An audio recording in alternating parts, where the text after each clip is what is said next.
Well, good afternoon. You're a late riser today.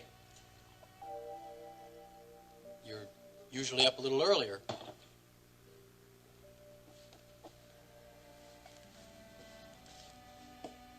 You know, you got in kind of late last night. Must have been around 4 in the morning.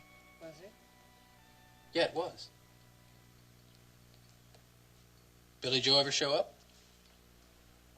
I told you. Billy Joe called in with the flu. I had to close the bar myself. Well, you should have given me a call. I'd have been happy to come in and help you. I think I'm going to have to hire a new bartender. Maybe you better hire 2 bartenders if it's going to take you till 4 o'clock in the morning to close. Or maybe I should just give up the club altogether and go over to KVIK and work. Max left about 10 minutes ago, Barrett. He said something about the fences on the south pasture. Well, I can talk to him tonight. How much longer is Ginny going to be stuck in that hospital? I don't know, Rena. The doctors are doing all kinds of tests or whatever it is they do. Poor Ginny. Look, I'm coming into town today. Do you think I could stop by to see her? Maybe I can cheer her up, huh? I'm sure she'd appreciate that, Rena. Is there anything I can bring from the house? No, I brought some things in this morning. I think she's all set. Okay. Well, I'm sure glad the news is good. You two have been through so much. Well, hopefully this is the last hurdle and we'll be able to settle down and get on with our lives without any more problems.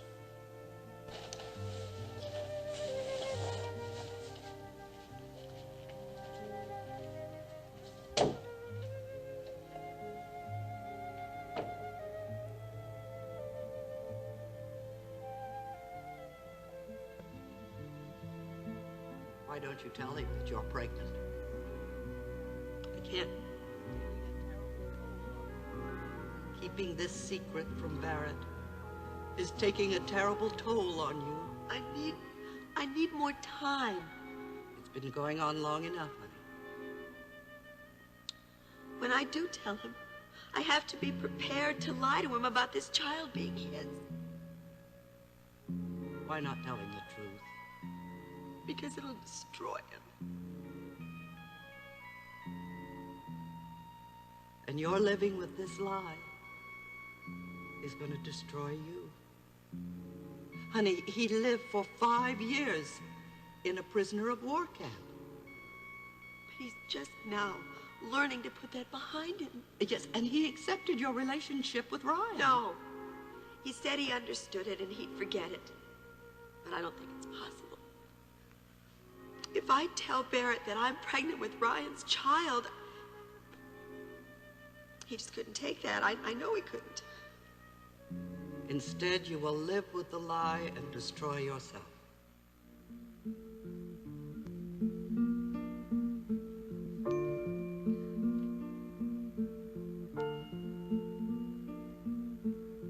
Still here, Billy Joe? Hey, just finish it up there, Mr. Shaw. Hate to come back and have to look at this stuff. You better go home and get some sleep if you want to be any good tonight. No, I'll be fine. I admire your dedication. Mr. Shaw? What is it? If you got some time, I got to talk to you about something. Something real important. Well, what kind of a crack is that? Maybe you ought to quit and go to work for KVIK. Oh, forget it. Forget it. Now, come on now. Something's bothering you, Paige. Nothing is bothering me, Dennis. But if you keep badgering at me, something will be. I'm your husband, remember? We're supposed to communicate. There is nothing to communicate. What, is it my new job? No! I told you that. No, you didn't tell me anything. All you did was make a crack, and I'd like to know why. Let's change the subject, please. Are you upset because I took Vicky's offer? Is that it? Sweetheart, didn't I have Alfredo break out a bottle of champagne the other night so we could celebrate? And don't you think as your wife that I'm going to support your decisions? Are you? If you want to be a reporter like Elliot, if that's going to make you happy, then it's just fine with me. I just got up on the wrong side of the bed, that's all. Well, you must have, because I've never seen you in this kind of mood. I am tired, okay? Look, if you've got some kind of a problem, I think I we don't should... have a problem. Actually, I got some bad news yesterday, and I guess that's what's got me on edge. Well, what is it? Well, Ginny was thrown from her horse, and they had to take her to the hospital. What? It's nothing serious, Dennis. It's just that it's got Barry so worried. Well, of course it does.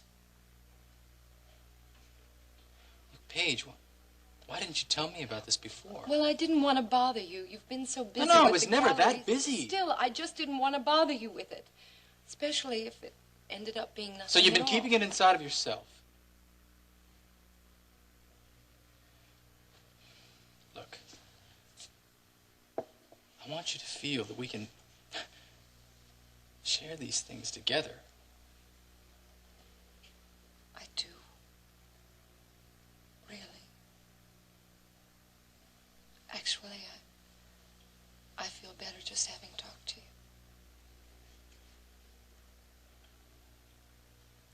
You know what I think? What? I think we should go looking for our new apartment. What do you say? Oh, honey, I would love to, but For what? Well, I wanted to make it to the hospital at some point today, see Ginny, and which means that I have to be at the top of the world. Like right now, I have to. Look, why don't we make a date of it? You can see Ginny and I can visit Dad. Oh, I don't think that's a very good idea, sweetheart. See, I'm not even sure I'm going to have time to go, and besides, you have all the work at the gallery, so, have a nice day. You too. What was it you wanted to talk about, Billy Joe? Well, sir, I've been muddling this thing over in my head for quite some time now, you know, and I finally reached a decision. Billy but it ain't Joe, that I'm ungrateful or anything. I haven't got all day. Yeah, I know. Well, it's about my job here at the coop. What about it? Well, I was thinking, Mr. Shaw, you know, you could probably find somebody who could do my job even lots better than me. Well, what do you mean? Well, just take a look here. I mean, here I am, and it's been 4 hours after sunup, and I'm still trying to work here, and I'm tired as a dog. Are you trying to say that you've got more than you can handle? Oh, no, sir, that ain't what I'm saying. Then get to the point. Yes, sir. Well, Mr. Shaw, what I'm trying to say is, all I'm saying is, I want to quit as of today. As of today? Well, now there ain't no hard feelings here, and there's nothing personal no. here at all. No, of course not, of course not. And I knew you'd understand. I mean, you're a reasonable man, you know. But what'll we do without you, Billy Joe? After all, we've just extended your job responsibilities, and... Oh, well, beg your pardon? Well, now, didn't Bernie tell you about the project I wanted you to work on for me? Oh, yeah, but that's exactly what I'm talking about. See, I'm sure you could find lots of guys that could do a whole lot better than me in lining up girls for you, you know. But I want you, Billy Joe. Oh, well, Mr. Shaw, I'm real flattered about that, but, And besides, you owe us. I owe you. And how do you figure this? Oh, now, don't tell me you've forgotten, Billy Joe. Now, if it wasn't for me, you wouldn't have a job here at all. Now, don't you know that it's illegal for a jailbird like you to work in an establishment that serves alcohol? We had to grease a few palms for that. Well, you can quit greasing palms, because I'm quitting, you know? And I got some news for you. I ain't a jailbird anymore. No? No. I want to get me a job. I want to get me a job at one of them filling stations. I want to settle down and take care of my wife and my baby that's coming. I see. What about your client, Elena? I'm still a manager. We got a business arrangement on that, too. Just that I'm going to have to take care of my family somehow until her career takes off. Sounds like you got a lot of big plans, huh? That's right. Well, you can plan on this right. There's no way you're going to quit. We're paying you a lot of money, and I'm going to see to it that you earn it. And you will if you know what's good for you. What's good for me, Mr. Boss Man, is that I quit this place. And I'm going because you don't have anything to do about it. Oh, maybe I can't hurt you. But I can see to it that your pretty little wife has her face all rearranged.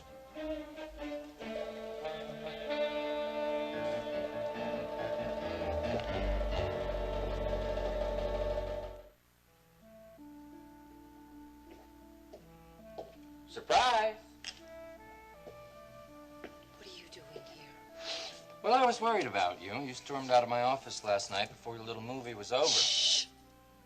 You keep that down. I tried calling you here several times. You're not trying to avoid me, are you? I wasn't here. I was driving around trying to talk myself out of killing you. Did you talk yourself out of it? Yes, you're not worth it. I want those prints, Chris. I want every one that you have, and I want them today. No way, They're mine. Paige. I paid for them. Not the one I was showing you last night. That one belongs to me. Look, we made a deal. And if you think you're going to double-cross me... You'll go to the police? Yes. That's a possibility. It's a lousy idea, Paige. Now, what happens when the police chief picks up the phone and calls the Wheelers and tells them that their lovely daughter-in-law starred in a porno flick? How do you think that would make them feel? Did you come to Houston to make a legitimate movie? Or to blackmail me with that film? Oh, I came to Houston to make a legitimate movie. But that takes money, and I don't have any. Now, you don't seem to be too concerned with helping me raise any funds, so I thought that that film might provide a little incentive. Look, even if I could get the money, do you think I'd trust you to give me those prints now? I trusted you once before, and look what happened to me. Yes. Yes, you've got a point. But then you don't have any choice, do you?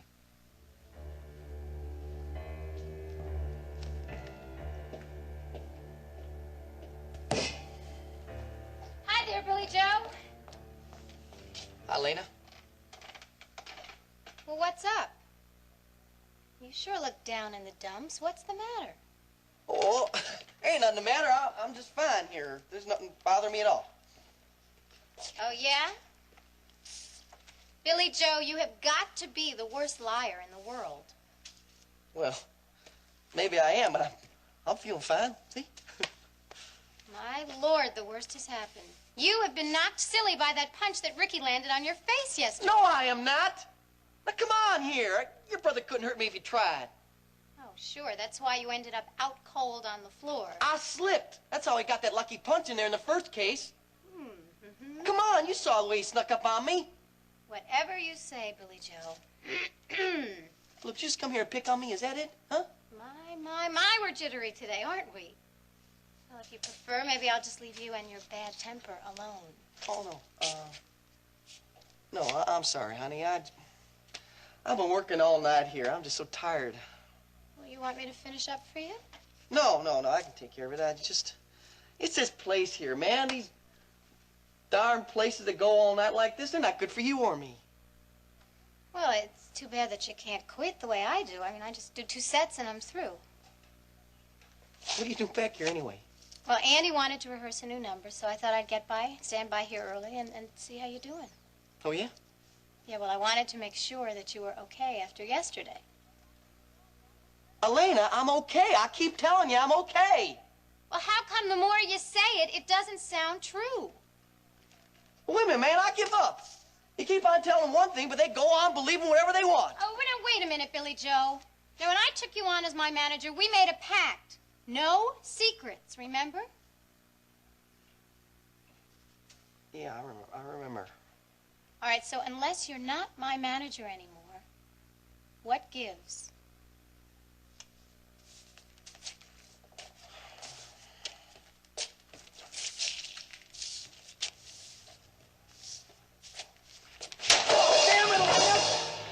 Damn it! Every time I try to do something, it always backfires on me.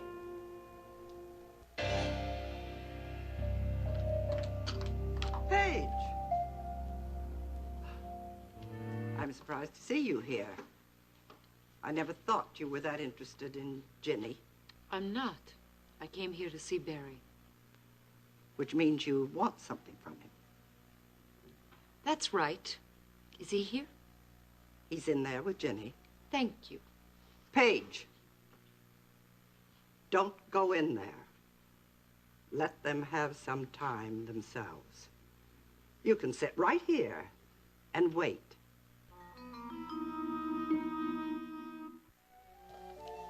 Paige. Hello, big brother.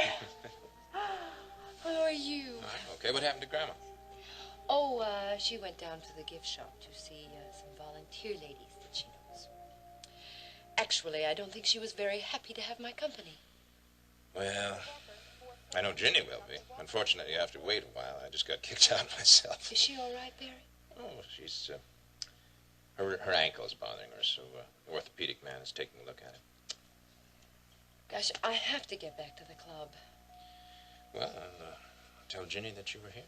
All right, thanks. Barry, there's something I have to talk to you about. Sure. What is it, Paige?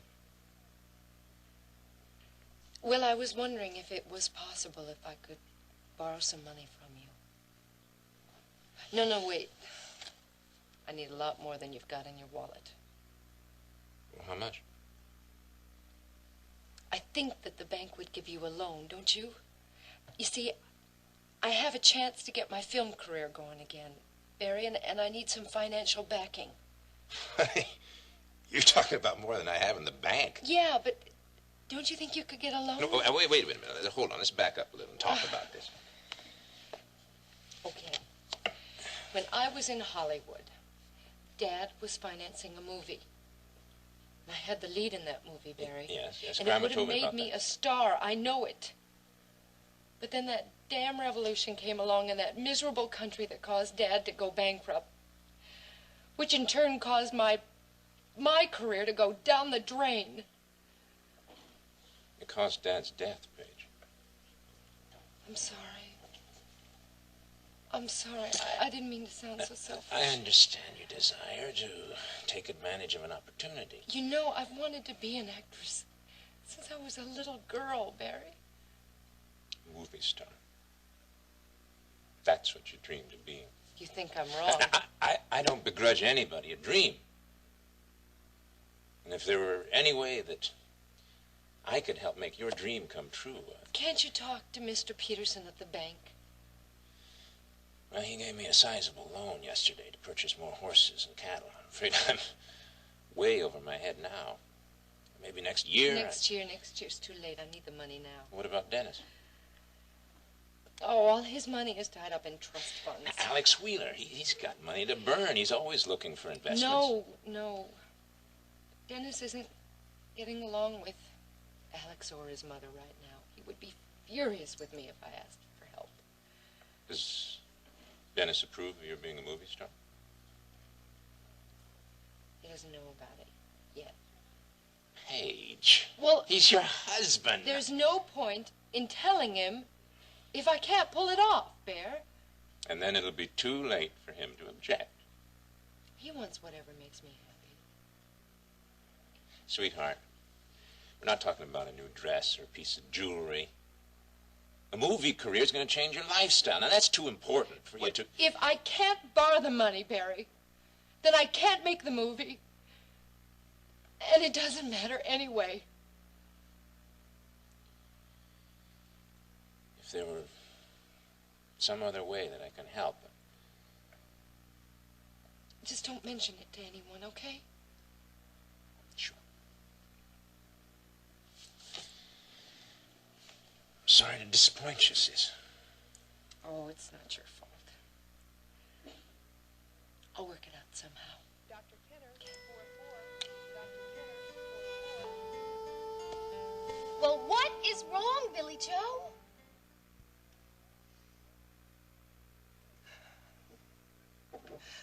Everything, man. Chris, Bernie, it's this whole place. Now, wait a minute. I thought you liked working here. I mean, it gives you free time during the day to do all those manager-type things that you do for me. And the money's good. Oh, the money's great. It's what you have to do for it that stinks. Like what? Nita told me. She told me, man. She said, watch out, man. But did I listen? No, I go right ahead and do it, man. What? Me and Nita, we made an agreement. She said she'd come back and live with me if I quit this place. And, well, she told me, as long as I keep on working here, man, everybody's going to think the worst of me, including her. Well, you can't blame her for that, Billy Joe. And hanging out with the likes of Chris and Bernie. Wait, does that mean that you're going to give up managing my career? Oh, no, darling, no, definitely not. Honey, I'm just gonna get a different job, that's all. A better job. And, only what?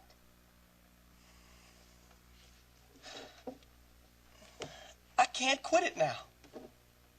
Why not? Bernie and Chris, man, they got different plans. They want me to line up girls for the next porno epic. What? That's right. Now you know the whole picture. And it ain't a pretty one either. But how can Chris stop you from quitting?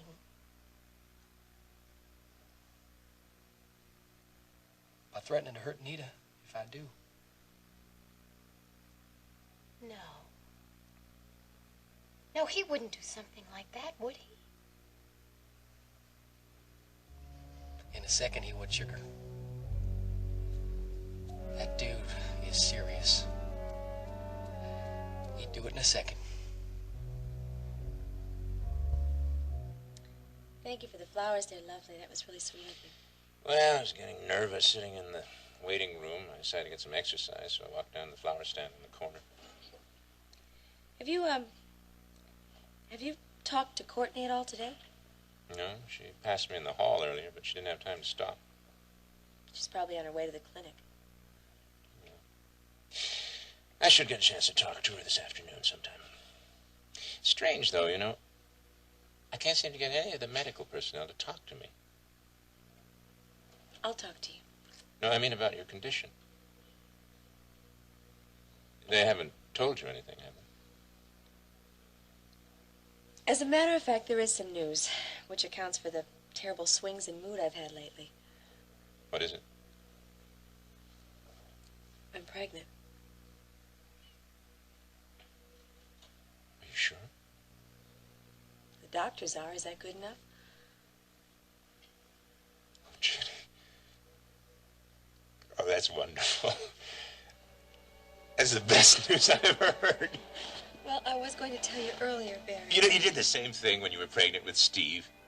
You wouldn't tell me until you were certain. And then I started running all over town, making a fool of myself. I remember you bought the cheapest, most awful cigars ever made.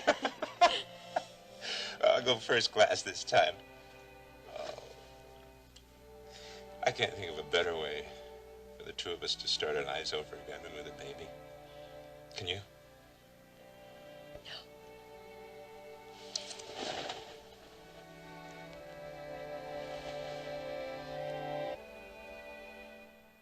Nina! Hi, Barrett.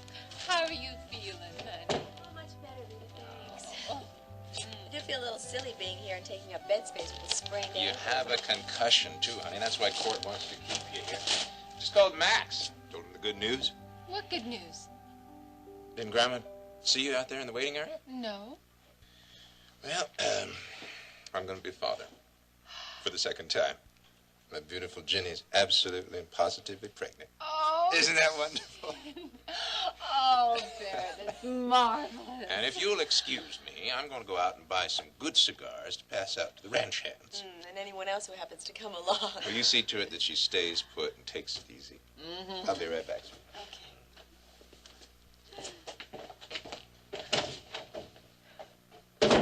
Thank you for the flowers. You're welcome. What's the matter, honey? You don't look too happy.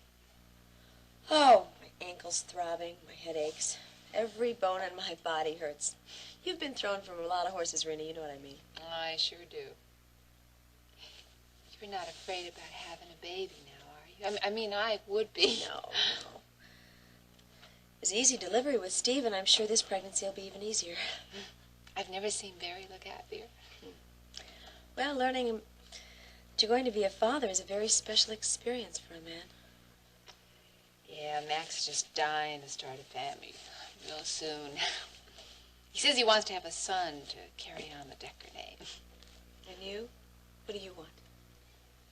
I love children, but I'm not ready to settle down all that much right now. I don't think I can handle the responsibilities. Oh, Rena, you've never been Afraid of responsibility. Jenny, what if I make a terrible mother? What if I have a daughter who's as terrible to me as I was to Vicky when I was growing up? I don't think you have to worry about that. Well, I'm not going to take the chance. If you ever need a babysitter now. I cannot believe that Bernie and Chris expect you to line up girls for their porno movies. That's awful. That's awful, all right. But as I say, that's life. Well, did you tell Nita about it? No, I didn't. I don't want her to hear it either. Billy Joe, if her life is in danger... No, it's not in danger. But you said... I got a plan, Elena. Oh, that's just great. That makes me feel better. What is it? I just got a plan. Don't you worry about it. Yeah, but I've had enough of your plans, Billy Joe. I mean, every time you even tell me that they go wrong. This time it's going to be different. It's going to work out perfectly. You'll see. You'll see. Now, what they can doing here? Come on. Now, you got me upset. You got nothing to be worried about. I'm telling you, I want to take care of everything. That's exactly what I'm worried about, Billy Joe. Look, I am involved in this thing, too, you know. Why do you think Bernie put those pasties and G-strings in my costume box? All right, all right. Now, don't all right me, Billy Joe. Now, look. I'm one of those girls that they wanted you to line up for one of those dirty movies. My life is in danger, too. No, I'm telling you, honey. Nobody's life is in danger. You hear me? Nobody's life is in danger. In fact, I'm going to see to that right now.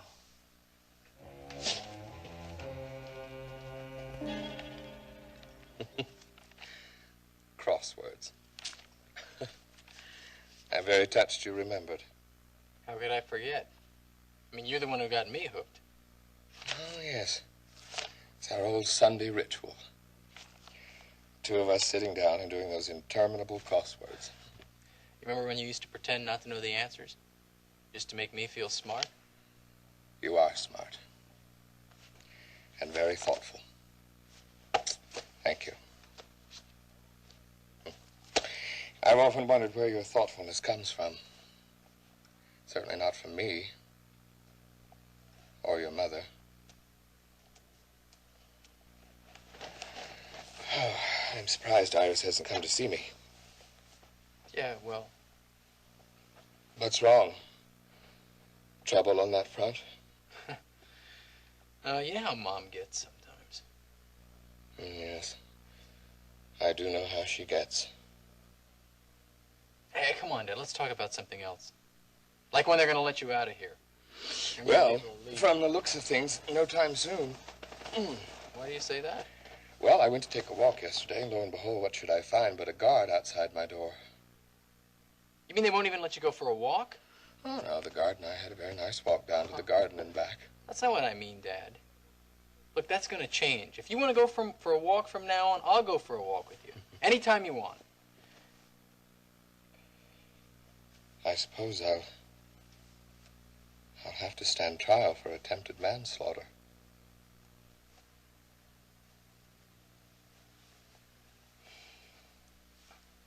But please don't worry about it. Don't worry. Stryker Bellman is defending you. He's the best lawyer in Texas. Look, if he can't clear you, Dad... No one can.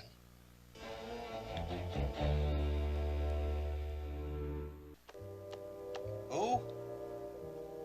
Yeah. Send him in.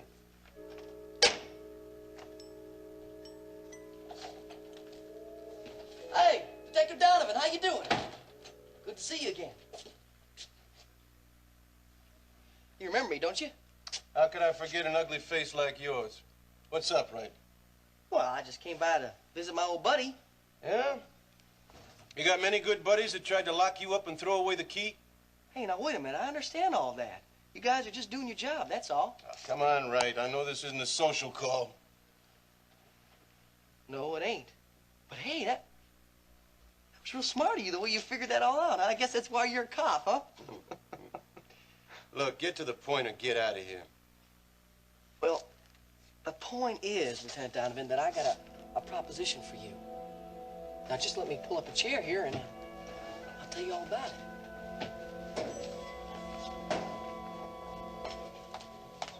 Rena. Oh, hi, Vicky. Bud, dear. Where's Daddy? He's still in his office on a long-distance call. He'll be up as soon as he's finished. Oh. I have a club soda, please. Oh, and do you have a bowl of something I can munch on? Thank you. One little bowl of peanuts is not going to bankrupt Alex Wheeler or World Oil. Oh, I'm sure it won't. There's a new boutique that opened up in the gallery. I think you'll like their clothes. They're very chic and very conservative. Thank you. Yeah, there's another shop I wanted to tell you about. Let's see if I've got their card here. I'd rather hear about you and Max. Have you settled your problems about the house? Sort of. Rena, I know you called Stryker and asked him to drive out to the ranch. Mama, everything is settled for now, okay? Aw, thank you.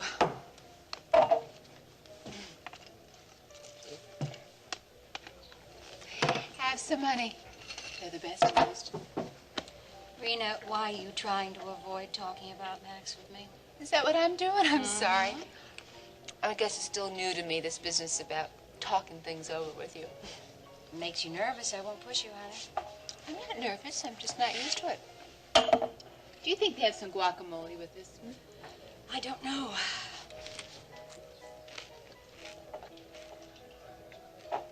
Okay. Max and I have decided to compromise. We're not going to build first. We're going to redecorate the cabin. Will that satisfy you? Oh, here's Stryker. Come on, honey. Hello, baby. Hello. Don't I love to see my two ladies having fun together? We didn't order you a drink because we didn't know how long you'd be. Well, I apologize for keeping you waiting. That's okay. You're here now.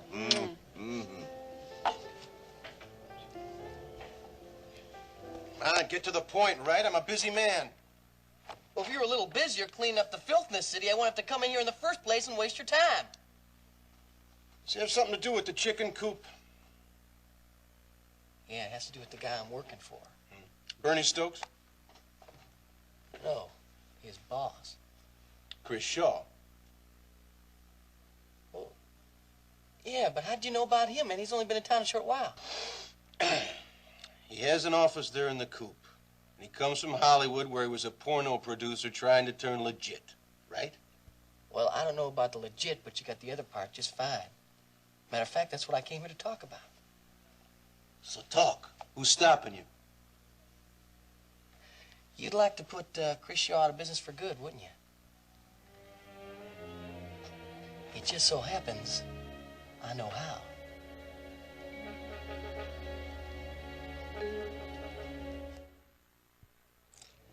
Rena, do you know how many handfuls of those things you've eaten? If you were a gentleman, Daddy, you wouldn't be counting. Listen, why don't you save yourself a little room and have dinner with your mother and me? Stryker, now you know that Rena's probably got to get out to the ranch to fix dinner for Max. Well, he's invited too. Thank you, Daddy, but Vicky's right. I have been away from the ranch all day, so I better get back. What'd you do, spend all day in the hospital with Ginny? No, I went shopping for furniture. We have decided that we are going to fix up the cabin first, and when that's all done, then we'll start from scratch on the house plans. Well, that sounds like a wonderful idea to me, honey. I think so, too. Of course, we'll have to pare things down a little bit here and there in the house, but I just hope that Max doesn't start talking about a nursery. Well, Max has always wanted a lot of children. I thought that was why he agreed to build the house. Yes, but now that Ginny is pregnant, What? I thought you knew she's expecting a baby. How would I know that? When I left the hospital, Barrett was calling everyone in the Southwest to tell them the news. But did they just find it out? Yes, at least that's what Ginny says. Why do you say that? Well, Ginny came by the cabin the other night, and I just had the idea then that she knew she was pregnant. Just a feeling, a hunch, I suppose. If you two ladies would excuse me just for a minute, I just remembered a phone call that I should make before I quit for the evening. Excuse me?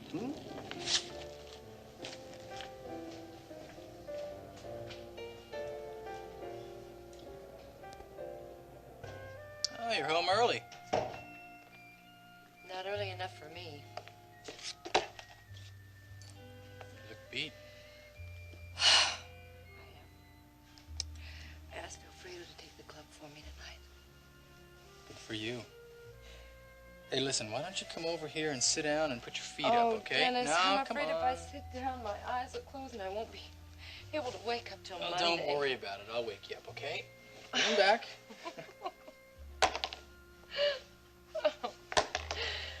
How's that? Oh, that's wonderful. Oh, sweetheart.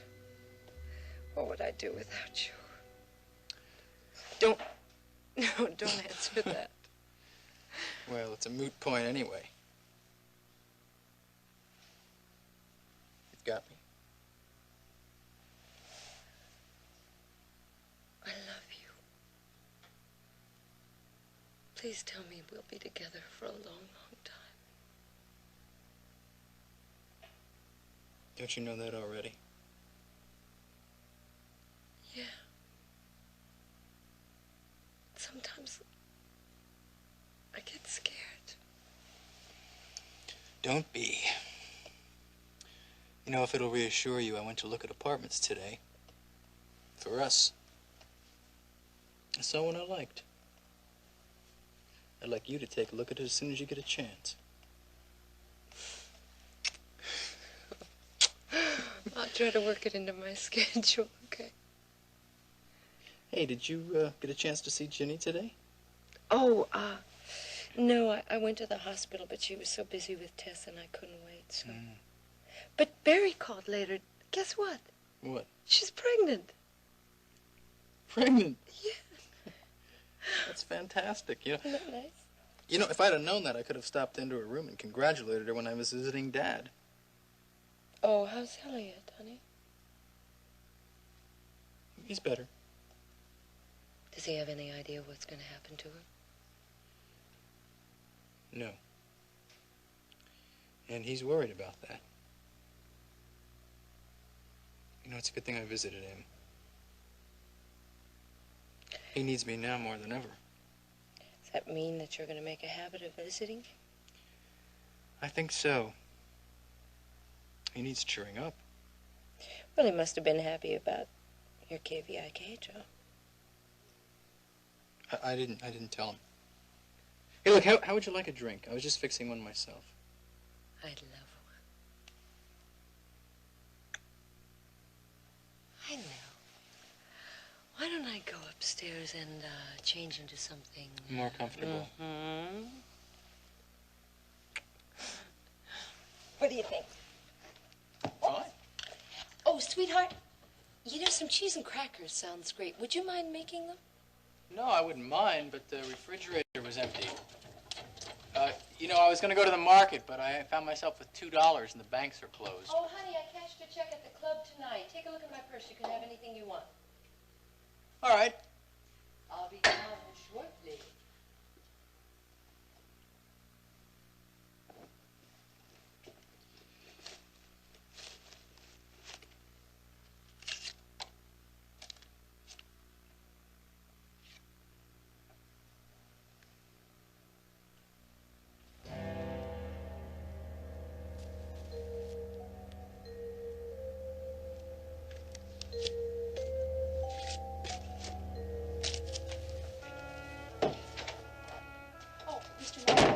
Phone call for you. You can take the phone right here.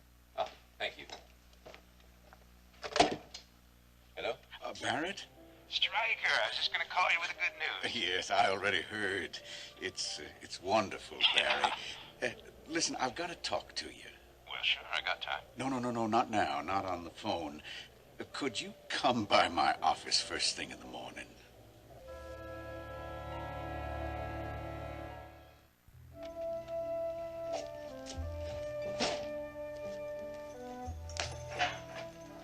I hope you went home and got some sleep. Nope. I took care of that little problem we had before. Well, what did you do? I hope you didn't make things worse, Billy Joe. Don't you worry about nothing, darling. Don't you worry your pretty head. Just do what you know how to do and leave everything to me. Now get up there and start rehearsing. Come on, let's go. Come on. I see you're showing up for work a little early tonight, huh? Well, yes, sir. I mean, after I had that little talk with you, I kind of chewed it over, and I realized you were right. Oh? Yeah, you were right. I know that now. I had the wrong attitude, and, well, I just showed up early here to show you I've changed over a new leaf, getting a head start on things tonight, you know. Glad to hear it. Excuse me, Mr. Shaw. Hello, Elena. Are you ready for me now, Billy Joe? Oh, well, that all depends. Are we ready, sir? Well, come on, let's get going. Get up there, girl. Start singing. Let's go. You just got to be like that to him sometimes, you know. Be a little rough with him, keep him in line. Wherever you go, wherever you may wander in your life, surely you know I always want to be there, holding your hand and standing by to catch you when you fall, seeing you through in everything you do. Let me... So low. Oh, no, Mrs. Wheeler and I are getting along just great. And, you know, I really like him a lot, too. It's just that they're not getting along. Well, they had this argument the other day about... I gotta go now, Rudy. Bye-bye. Rudy? Wait a minute. How are things in Bay City? Oh, you don't say so. Vivian, if you don't mind, I have a very important phone call to make. I gotta... Well, that was just Rudy, Mrs. Wheeler. So I gathered. He says to tell you how'd you do, G. Is Mr. Wheeler from upstairs yet? No, and the door to his room is closed. I don't suppose I could take him up his coffee, then. No, it won't be necessary. Hello? Rena, it's Iris. Morning, darling. How are you? Well, I've had better days, but not lately. Rena, I must see you. What's the matter? Can you drive into town today? Well, of course, honey, but you want to tell me what's wrong? When you arrive, can you be here by 11? Of course, I'll be there. Bye.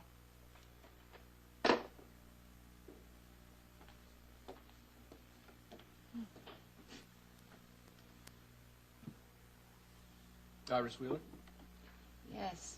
She sounds terrible. She wants to see me today. About what?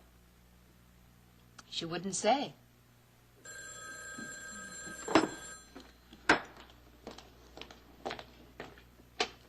Hello? Morning, Glory. Oh, hello again.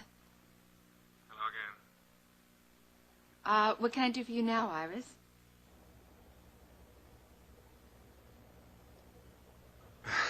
Well, Max is there with you. Yes.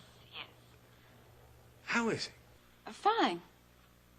Get your house built yet? Not until next week. Next century, you mean, if you're lucky?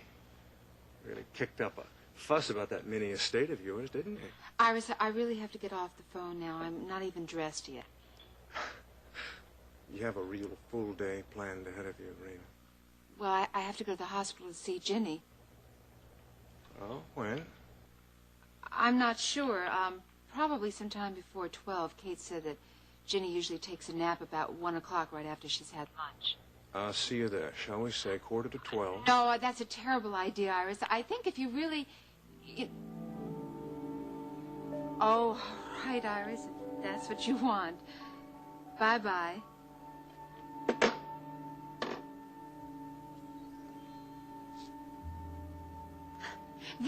That Iris is really something, darling. You want some more coffee?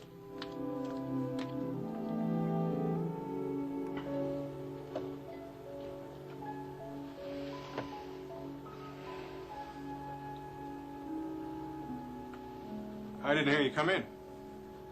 Yes, I know. Justin, you want to go have lunch together? I'm sorry, Sam. I have to go to the hospital. Oh, well, I'll go with you. I'd love to see Ginny, and we could have lunch afterwards. It's just not a good idea. Oh. Well, then you see Ginny, and I'll meet you for lunch after that. Well, I don't know when I'll be getting back from the hospital. It might be very difficult. More family business.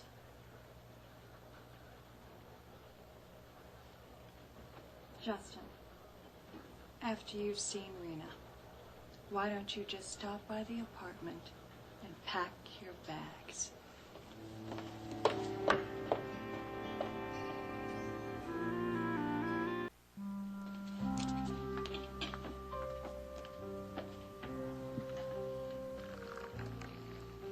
I don't understand why Iris called back.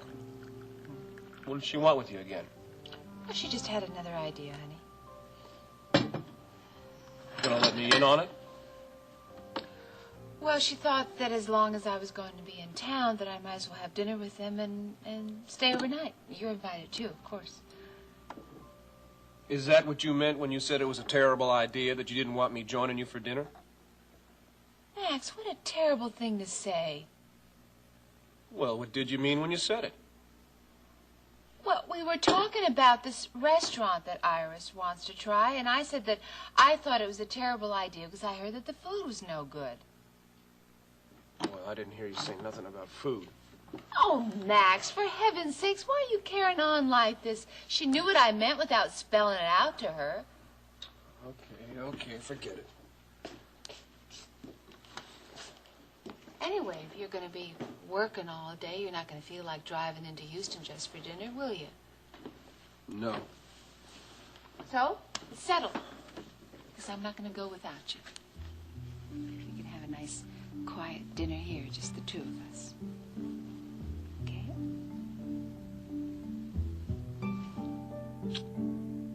Oh.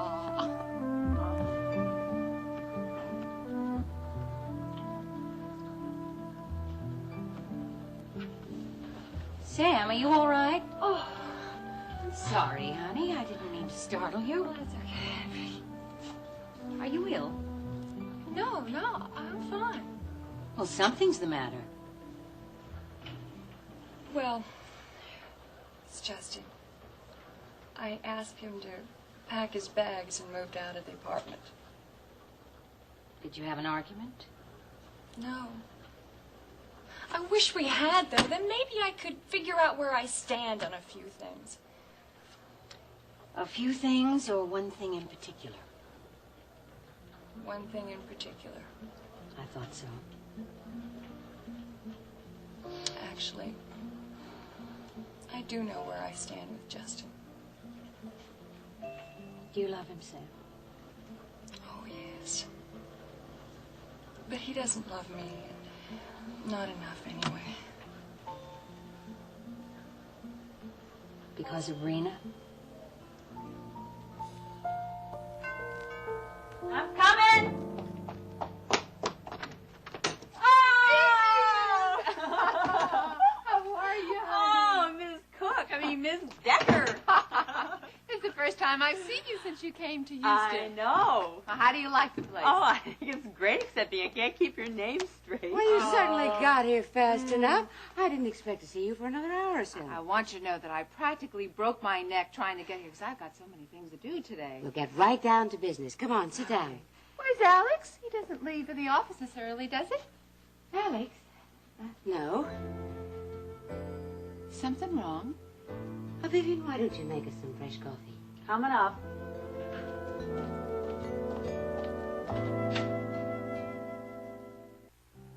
Iris, would you mind telling me what's going on? What are you talking about? I'm talking about that strange look that you and Vivian just exchanged when I mentioned Alex's name. Now, what's the matter? Alex is fine. Honey, there's no terrible repercussion from that last attempt on his life, sort of a delayed reaction, huh? Well, no, not really. What do you mean, not really? Just that what's happened is indirectly tied up with Elliot. Is Alex all right, or isn't he? He's fine, Rena, as far as I know. As far as you know? The fact of the matter is, Alex and I aren't speaking to each other right now. What? Oh, you don't have to react that way. I feel bad enough as it is. Well, honey, how do you expect me to react? I assumed that you and Alex were inseparable now that you're back together again, and Elliot's found and put away. We are together, Rena. We're merely not speaking at the moment. Why not? Actually, it has more to do with Dennis than with Elliot. I'm sorry, you completely lost me. Maybe you better start from the beginning. I don't want to go into a long explanation. Well, then give me a short explanation. Alex asked Dennis to be his executive assistant at World Oil. Is that the position that Ryan Connor's given up? Yes, and I wanted Dennis to accept the offer. Well, I can understand that, honey. It's a wonderful opportunity. You'd like Dennis to be closer to Alex. Exactly. And obviously Alex is very fond of Dennis. Otherwise he wouldn't have left him a third of his estate in his will. That is before it turned out that Alex was still alive. Yes, it's true. Alex is very fond of Dennis. So what's the problem? Well, when Dennis turned down the job, I naturally went to him to... Try to persuade him. Yes. But Alex didn't like that. No, he didn't. I tried not to let him know. But that only made things worse. Am I telling this story or are you? Sorry. Well, anyway, that's why Alex and I aren't speaking. Well, he didn't like you going behind his back. I wasn't going behind his back. Don't you think I'm entitled to give advice to my own son? Honey, it doesn't matter what I think. It's not as if I were interfering. I mean, where Dennis is concerned, I try never to do that. He just needs a little guidance sometimes. Then why did Alex mind you trying to talk Dennis into accepting the job? Because he wanted Dennis to accept it on his own. Well, I can understand that. Oh, can you? Don't get so huffy, I'm Iris. supposed to just stand by and let Dennis throw away the chance of a lifetime? Well, if he didn't want it, he wouldn't be doing that. Let's not talk about it anymore. You obviously don't understand what Honey, I'm talking will you about. please relax? Now, you asked me to come here for a reason, right? Okay. I just want to know what I can do to help out.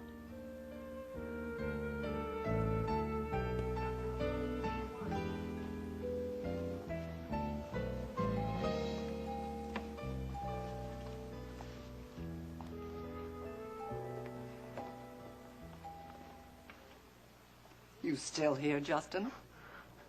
Grandma, I'm very fond of Ginny. You know that.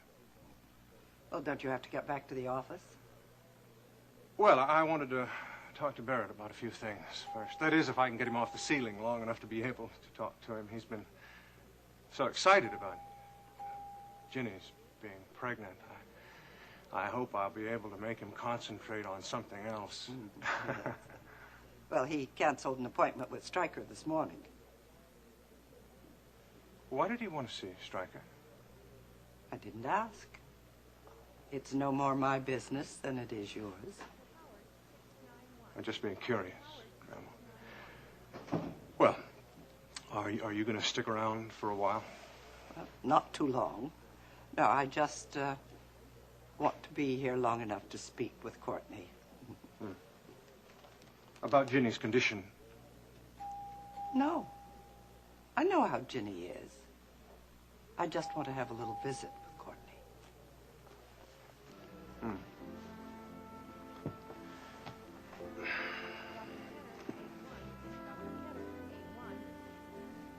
Well, I'll just pass the time with you, Grandma, while you wait.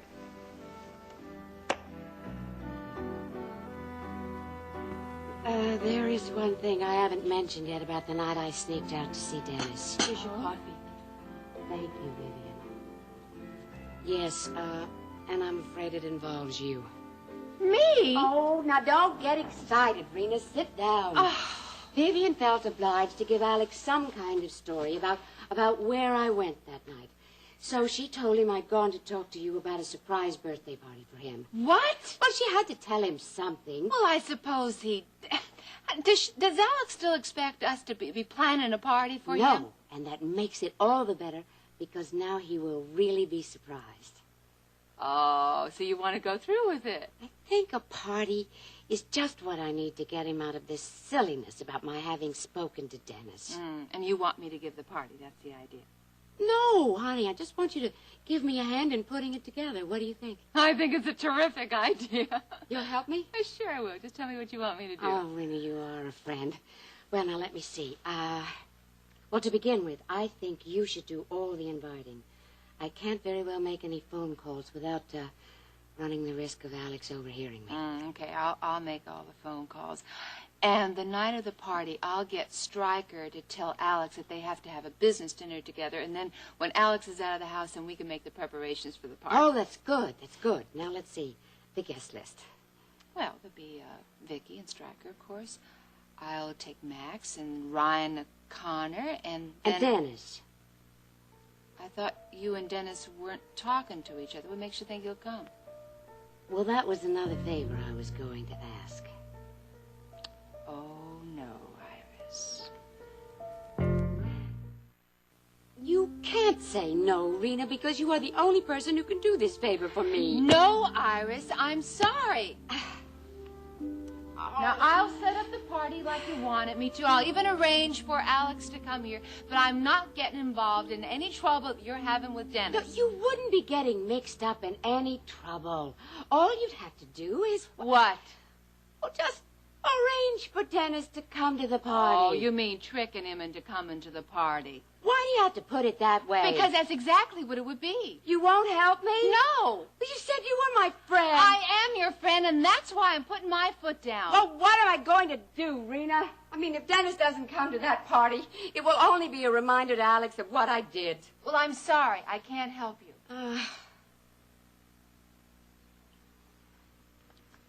I've got a suggestion to make. What? You go call Dennis again. You try to persuade him to change his mind on this situation. Oh, perhaps you're right. Maybe I will talk to him or to someone. Good. Honey, I really got to go to the hospital. We'll work out all the details later. Who's okay? in the hospital? I thought I told you, Ginny Marshall. She got thrown from her horse. Oh. She's not seriously injured, but they want to run some tests just to be on the safe side. I'll call you when I've reached all the people on the guest list, okay? Thank you. Yeah. Oh, wait a minute. On second thought. No, you better call me just in case, Alex might overhear our conversation. Good. Okay? All right, fine. Rena, wait a minute. Vivian, ma'am, would you bring me a coat and my beige purse? If you can hold on a minute, I have some things to attend to, and I'll just leave with you. I'll walk out with you. Darling, I'm going into town for a while. I don't think I'll be long. Nice seeing you again. Oh, it's nice to see you, Miss Decker.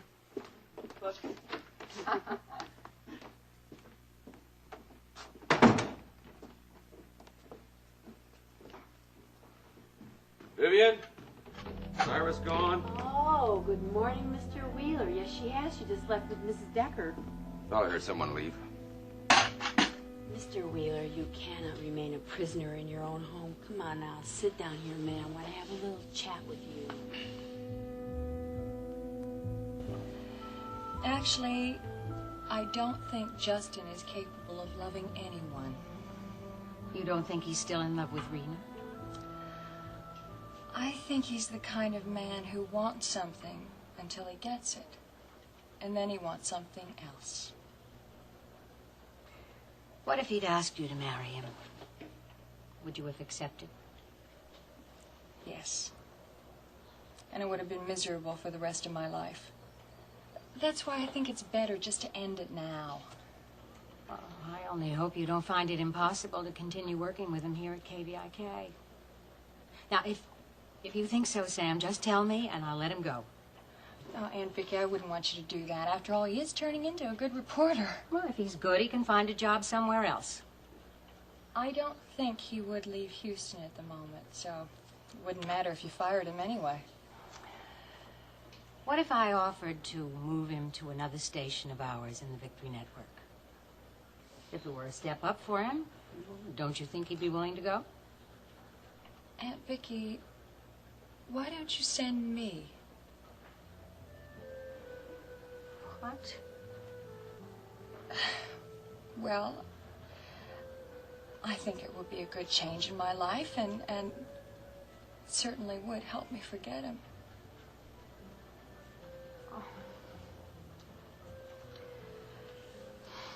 that's what you want, Sam. But please, don't make a decision about this right now. Take some time to think about it. Will you do that, honey?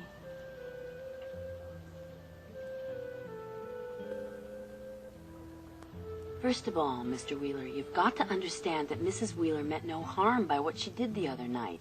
Then what did she expect to accomplish? You know she was meddling. It's just because she thought what she was doing was the best for everybody concerned. That's why she went to visit Dennis at that restaurant. But I expressly told her I did not want her pressuring Dennis into taking that job I was offering him.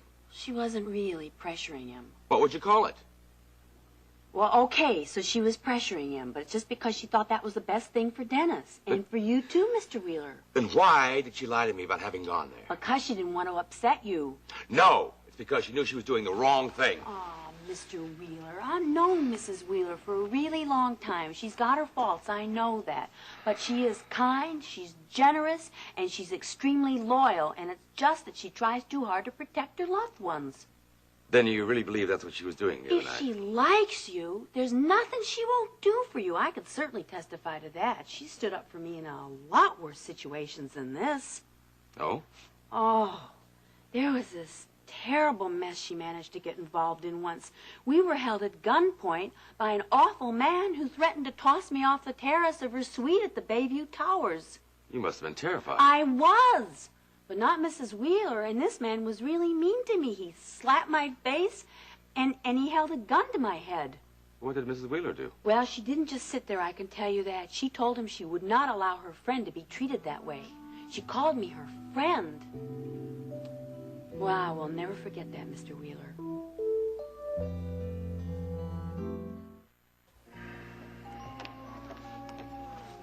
Rena, there you are. What took you so long? Never mind that, Justin Marshall. What the devil did you think you were doing calling me at home this morning?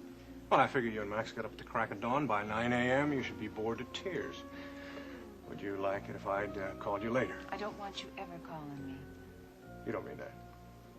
Were you waiting around here just to see me? You know something? You haven't even said hello to me yet. Hello. You can do better than that. You're lucky I'm even talking to you now. If you excuse me, I'm going to see Ginny. You can't. What do you mean I can't? Get your hand off me. Courtney's with her. But if you want to sit around and wait, I'll be glad to keep you company. No, thank you.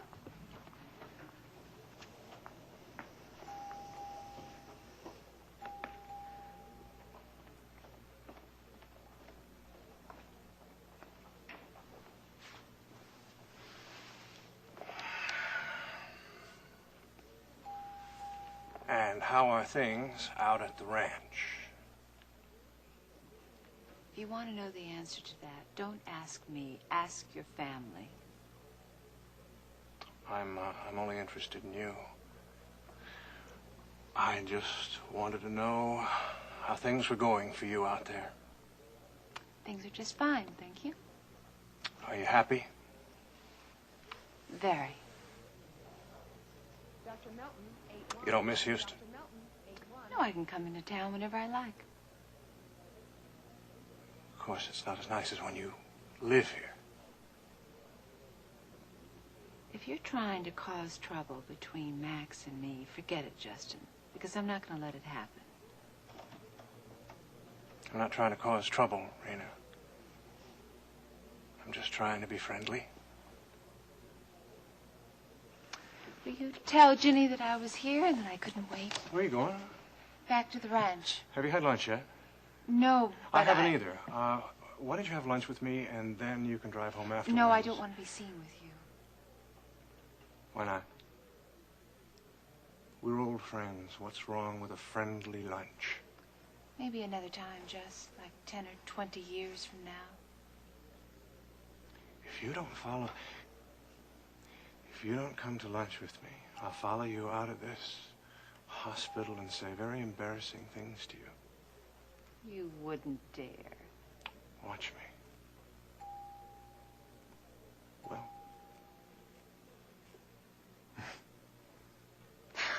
Okay. All right, I'll have a sandwich with you in the hospital cafeteria. No, it's too antiseptic looking there. The food is bad. The Why don't you go to this hospital cafeteria or nothing. All right, all right. I guess I'll have to settle for that.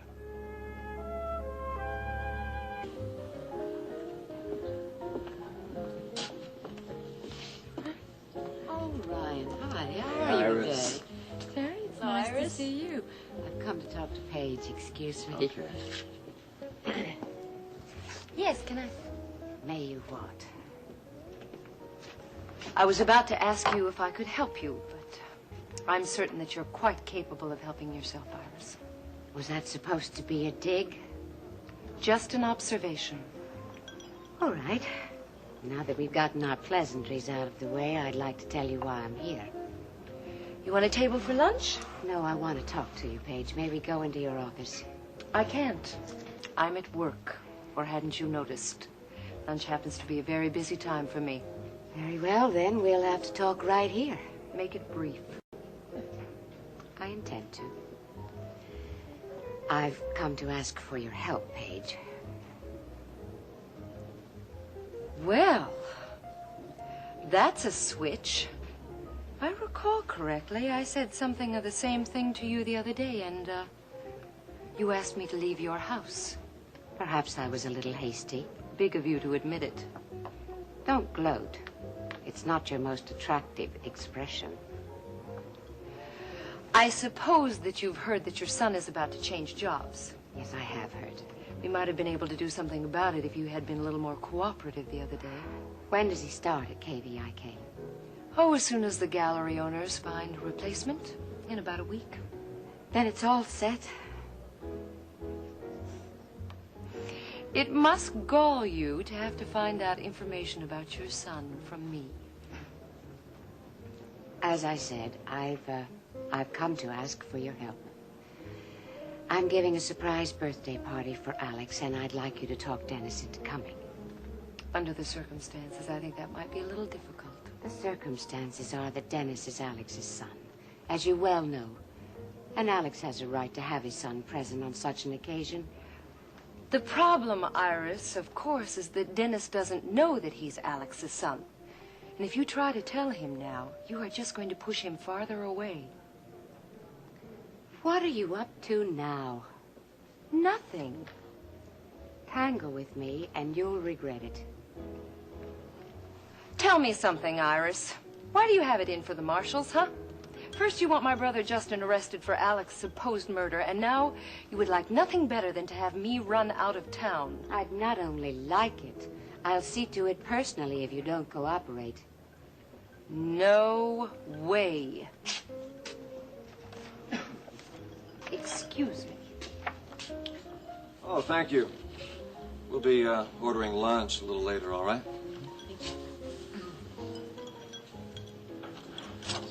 That's all right. Here you go. Cheers. Cheers. To you. Brian, have you heard anything more about Ginny's condition? Yeah, I called the hospital quite a few times. Apparently Jenny's fine. Of course, you can't go see her, and that's what you'd really like to do, isn't it? I sure would. But I can't do that to Jenny, and I can't do that to her family. I promised I'd stay away, and that's just what I have to do. You know what your trouble is, Ryan? Okay, what's my trouble? You're too nice a guy. Yeah? Too considerate. You know, if you were a little ruthless and didn't think so much about other people's feelings, you'd do a lot better. I guess I better work on that. Come on, what about you? You still planning to join the Paris office of World Oil? Full speed ahead. How soon are you going to make the move? Well, they say April in Paris is awfully nice. What's that? That's a list of names of some possible replacements for me. Let's see.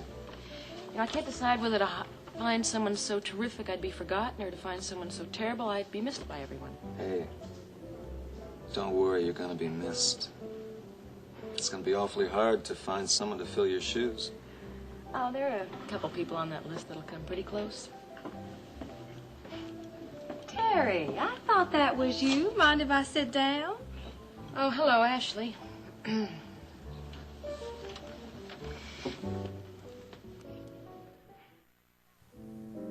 I had no idea that public relations was such a hard job. I mean, I thought it was going to be a lark. It sounded so glamorous. Let me tell you, it's not. That's what's so wonderful about having a place like the Top of the World Club to come by. You can just drop in, get a quick bite, and you're off. Yeah, it's very convenient, I guess, right? And let me tell you, these days, that's about all I have time for, a quick bite. Sometimes I don't even know how I make it through the day. Of course, it doesn't help that I've been in public relations such a short while. I mean, I'm really still trying to learn my way around. Well, you can hardly complain, actually, since you're the one who keeps asking to be transferred from one department to another. Of course. The reason is I want to learn every aspect of World Oil. Every aspect. And there's so much to learn. Yeah, there sure is. I was pretty overwhelmed when I first joined World Oil. You remember? Tell me, Mr. Connor, do you ever get over the feeling? Eventually, yeah. Now, that does make me feel better. Oh, now, if I had Terry's intelligence and abilities, I'm sure that I'd have a much easier time of it. We sure are going to miss her at the Houston office. Yeah, well, they'll survive. Terry, you really are too modest. Well, everyone knows what a whiz you are. She sure is. Oh, she's just like my old roommate, Terry. Back at finishing school in Atlanta, she did everything to a T. Made straight A's and always acted like there was nothing to it. You want to order something, Ashley?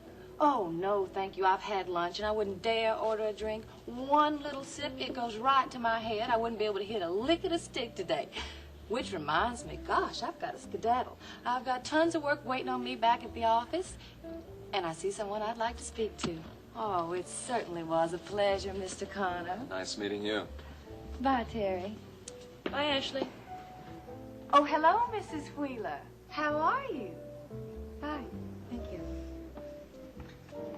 Who is that?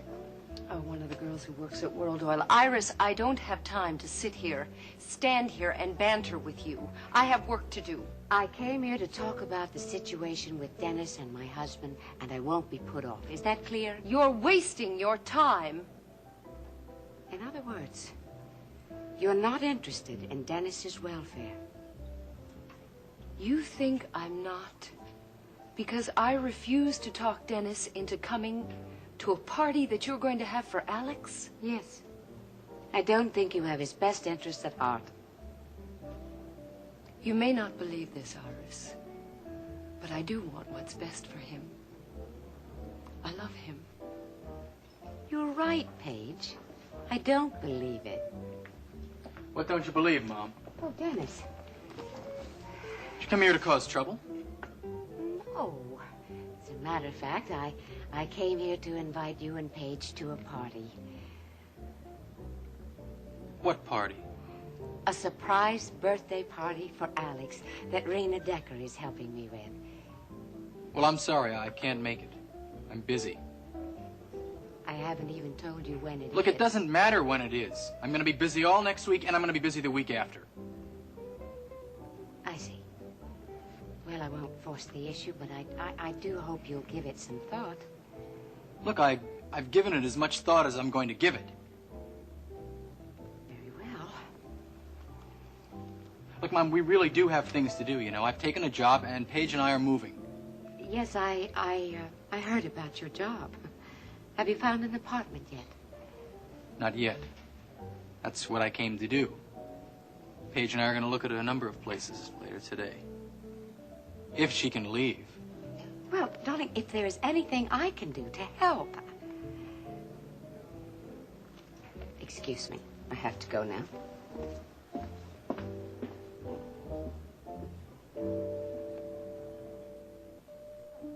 Dr. Hobus, 466.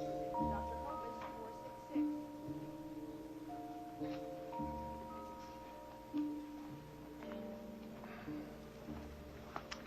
Making a date, Justin? I doubt that Sam will like that. No, I wasn't making a date, Rena. Why were you smiling at her so much?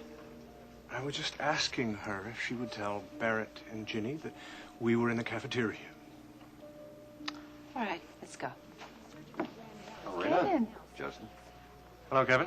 Oh, you people waiting to see Ginny? Oh, Justin's already seen her. I'm going to visit her later I on. see. Well, tell me, Rena, after that, where are you going? We were going to have a cup of coffee. Cup of coffee. Well, I was wondering if you'd care to have lunch with me instead. It's been quite a while since we've seen each other. Well, But of course, if you have other plans, I understand. Well, yes, she does. Actually. No, I would like to have lunch with you, Kevin. You don't mind having coffee by yourself, do you, Jess? Of course not. Thank you, Justin. Sure, have a good lunch. Bye, Kevin. Thank you. Oh, I know that look, and that means trouble.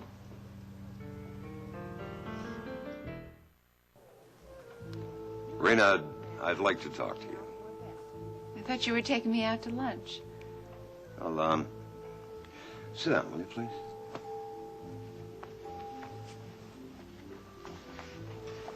Now, you know you have, no desire to have lunch with me. Why did you ask me then? To get you away from Justin. I'm grateful to you for that. All right? Yes. So, what's on your mind, anyway? The same thing that'd be on anybody's mind if they saw you with Justin. What are you insinuating? Do you think that Justin and... Really, Kevin? You should know me better than that. Yes, but do I? I know that I'm willful and spoiled and sometimes not as considerate of other people's feelings, I but... could add to that list alone. Maybe. But there's one thing you can never say about me. I was never unfaithful to you in all the years we were married, Kevin. I know. I appreciate that. But, Rena, what about your new husband? Huh? I'm never going to be unfaithful to him either. Well, you know, there are different degrees of unfaithfulness. Are you talking about flirting? Because I wasn't even doing that with Justin. I don't care about him anymore. I really don't know why I'm defending myself in front of you. I mean, it's really none of your business anymore. Well, the way it is. After all, I loved you once, and, well, I still care about you. You still care about me? Yes, of course I do. I have fond memories of our time together.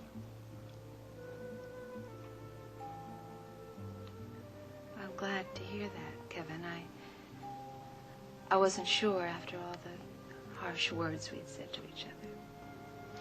Rena, Max is a fine man. He can make you happy if you just give him a chance. I'm going to make him happy. That's going to mean understanding his side of things, you know. Oh, I'm learning that. I really am. I'm glad to hear that. Thank you for caring enough to tell me all these things. Let's just call it my wedding gift to you and my wish for your future happiness. It's the nicest gift I've gotten. Thank you.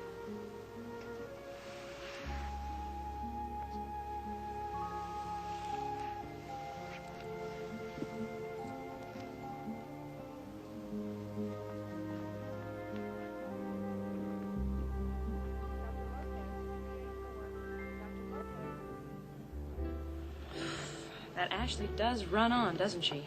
I was afraid she was going to stay and have lunch with us. Yeah, but she was right about one thing. What? What she said about you being missed. She was just saying that, Ryan. It's true. It's nice to hear that from you. You sure you're doing the right thing? Yeah, I'm sure. But I won't leave until I get a competent replacement for me. Ready? Yeah. Oh, you forgot this. Wait a minute, but Ashley's name isn't on this. What is this, an oversight? It most definitely was not an oversight.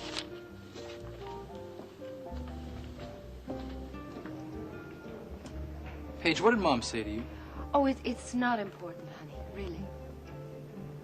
She didn't upset you?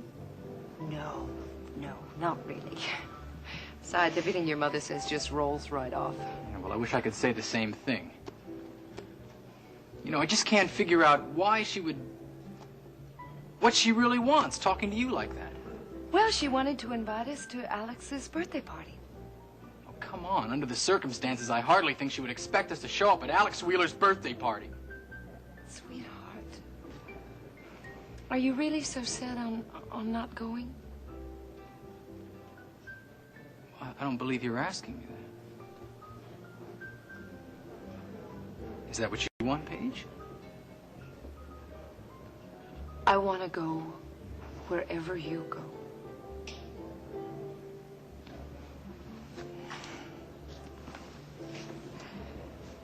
You know, I told Iris that I loved you today. But I don't think she believed me. Well, that doesn't surprise me. You know, Mom's never approved of anyone I've ever gone with. Do you believe me? You mean about you loving me?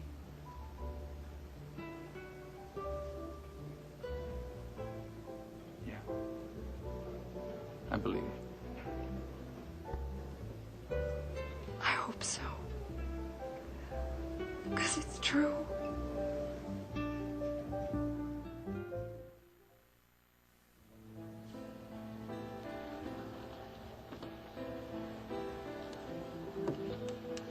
Hello. Hello. Is it safe to come in? Sure.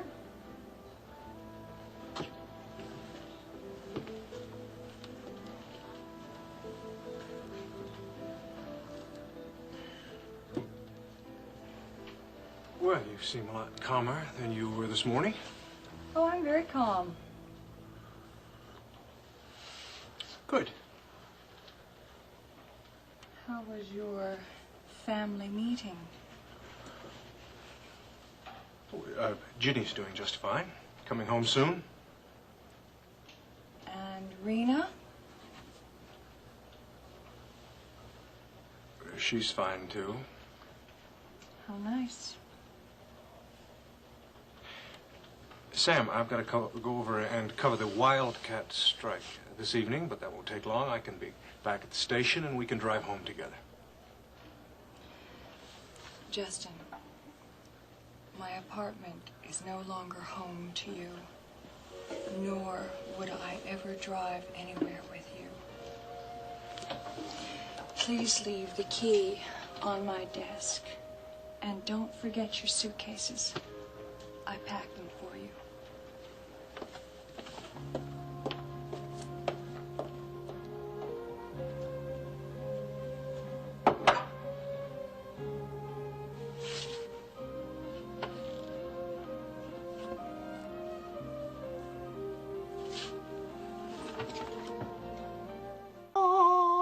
Excuse me, Vivian. Well, I hope that will do. How do I look?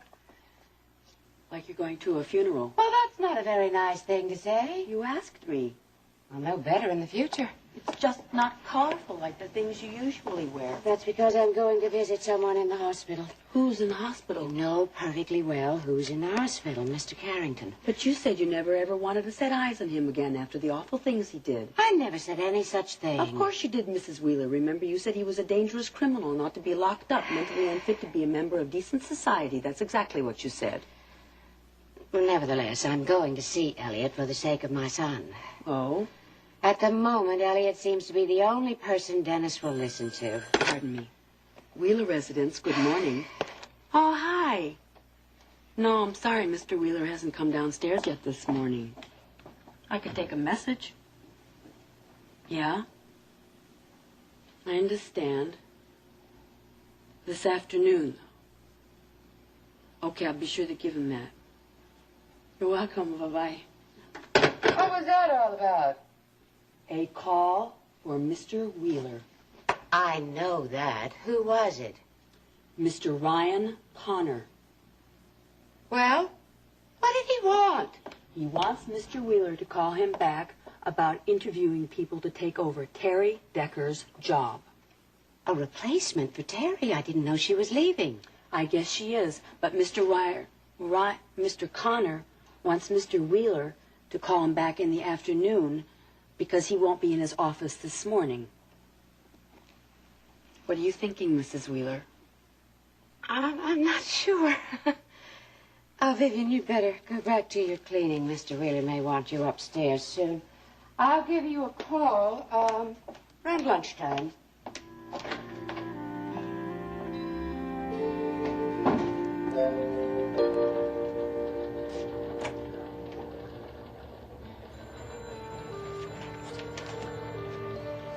Well, so much for going over today's schedule.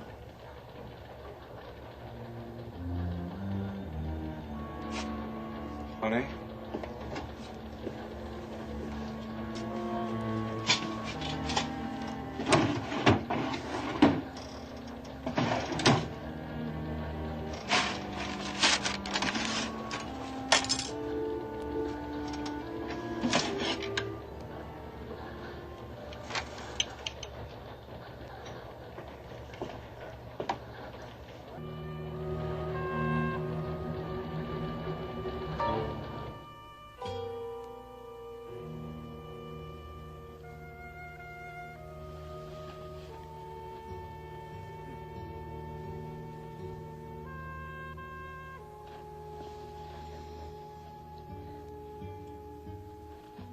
What are you doing here?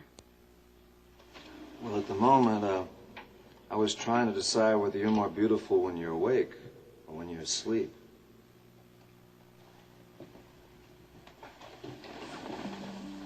There's nothing to be afraid of anymore. Barrett and I talked everything out. Barrett? Is he all right? He's fine. He wants only the best for you. So you know what? He's going to give you a divorce. He wants us to be married. Oh, Ryan, I love you. I have so much love to give you. And our baby. So when he's born, or when she's born, I'm going to be the best damn father any kid ever had. Do you realize? We're starting our lives over right now. No more problems, worries. Just love and happiness.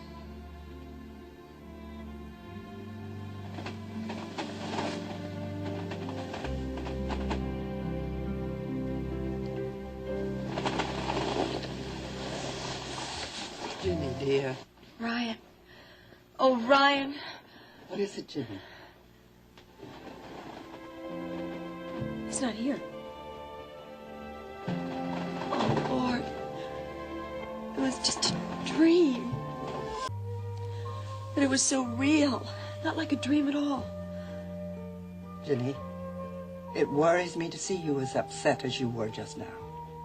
It's not good for you. Or for the baby. That dream opened up everything inside of me. It was so joyful. What am I going to do, Kate? Things will be much easier once Ryan leaves Houston. I wish it were that simple. Now, once he's gone, that'll be a clear break for you. That'll never happen because of the baby. No matter how far away Ryan goes, he'll always be with me. With us. And I'll always feel that. And the guilt of it every time I look at Barrett. There'll be no need for that. If you'll only tell Barrett the truth. I want to. I even started to, but he was so excited and proud about having another baby. The longer you wait, the more difficult it's going to be. Jenny, you've got to tell Barrett.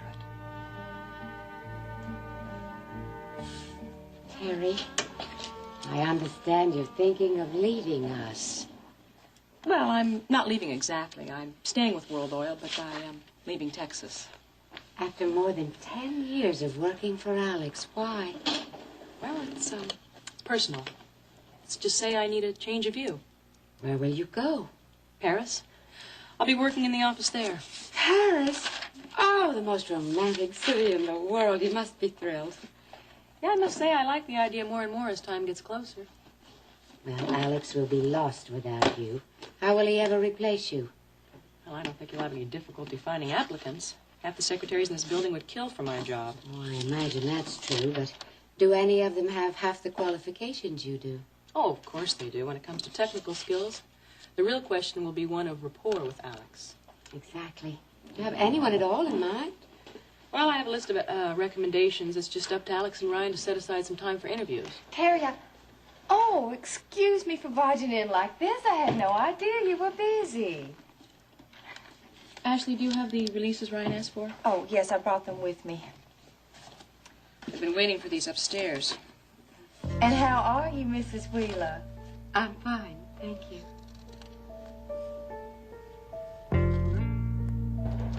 Sam's gone, Justin. She moved to one of those new offices on the second floor? No, she's left Houston.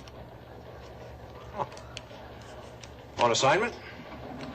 It's more of a vacation. Oh. Sam and I had planned on going to Hawaii later this year. When did she decide on this vacation? Yesterday. Oh. When is she coming back? She may not be coming back, Justin. Sam started to think about her future and decide on what kind of a life she'd like to have. Why couldn't you do her thinking here in Houston? Because she's too confused and too upset. This has been a great 24 hours for me today. First, Sam kicks me out of the apartment, and then she packs up and takes off. She doesn't call me. She doesn't write me a note. She's upset. How the hell do you think I am? I don't even have a place to live. Is that really what matters to you most? Right now, yes, moving in with Sam was a big step for me, too. I put a lot of myself into that relationship. There was never any complaints about our living arrangement. She told me she loved you. And for a while there, she was foolish enough to believe that you returned that love. Didn't take her long to realize that she was making a big mistake, so before matters got any worse, she decided to leave. Don't you think she owed me a little bit of an explanation about why she left? You know, I was walking around thinking that we were in agreement, that she was happy with our arrangement. She was, in many ways. Oh, good. Good, well, I don't have to think of myself as a complete fool then. Thank you, Vicky. Justin, Sam might have been willing to go on with the situation despite her deep feelings for you. If it hadn't been for one thing, Rena. Rena? You've started seeing her again, haven't you? Occasionally. Once in a while. Nothing to upset Sam. Vicky, there is no reason in the world why Sam should be jealous of Rena. It better not be. Okay, Bud, I'm on my way. I'm gonna have to run these up to Bud Evanston. Oh, I can take those for you if you like, Terry. No thanks, Ashley. I'll do it. Besides, I have to stop in briefly at a meeting that Bud is chairing. I completely slipped my mind until now. Iris, I'm sorry to cut our visit short. Oh, I understand. Business first. I've taken up enough of your time as it is. Not at all. No, I won't be very long. Just use the office as long as you need it. I will. Oh, Ashley, those files on my desk need to be run over for copying. Will you take them, please? Oh, of course. Nice to see you again, Iris. Please give my best to Alex. Absolutely. No. I have the funniest feeling that I know you from somewhere. What about you, Vicky? Do you have a problem with my friendship with Rena? No. Not if that's all it is. Friendship. But if you're out to cause trouble between Rena and Max, I will not tolerate it for one moment. Vicky, ease off. I respect Rena's marriage to Max. Anyway, if I really wanted Rena, She wouldn't be married to Max Dekker. She'd be married to me. Like you said, Justin, I've known you a long time, since you were a youngster. And I have a very good memory. There's one thing that's always been true about you. You never really wanted something for your own until it belonged to someone else. You don't believe in softening your punches, do you, Vicky? I can't afford to where my daughter's concerned. You don't trust me at all. You've never given me any evidence in the past that I could trust you, so I'm not about to start now. What I think is you don't really trust your own daughter. At least not with me. I trust Rena without question. She was never unfaithful to Kevin, and she'll always be faithful to Max. Oh, I'm sure of that. She is in a new marriage, and she's trying to adjust to a new lifestyle. Oh, I'll say. Rena loves Max, and she's going to do just fine, just as long as nobody interferes with her in any way. Okay, Vicky, I'll stay away from Rena completely. Now, would that make you happy? I think that would be best for everyone. Done. All right. I think we both should get back to work. Oh, just one more thing, Vicky. Yes? While Sam is gone, have you assigned this office to anyone else? I haven't had time to think about it. Well, while you're thinking about it, why don't you think about assigning it to me?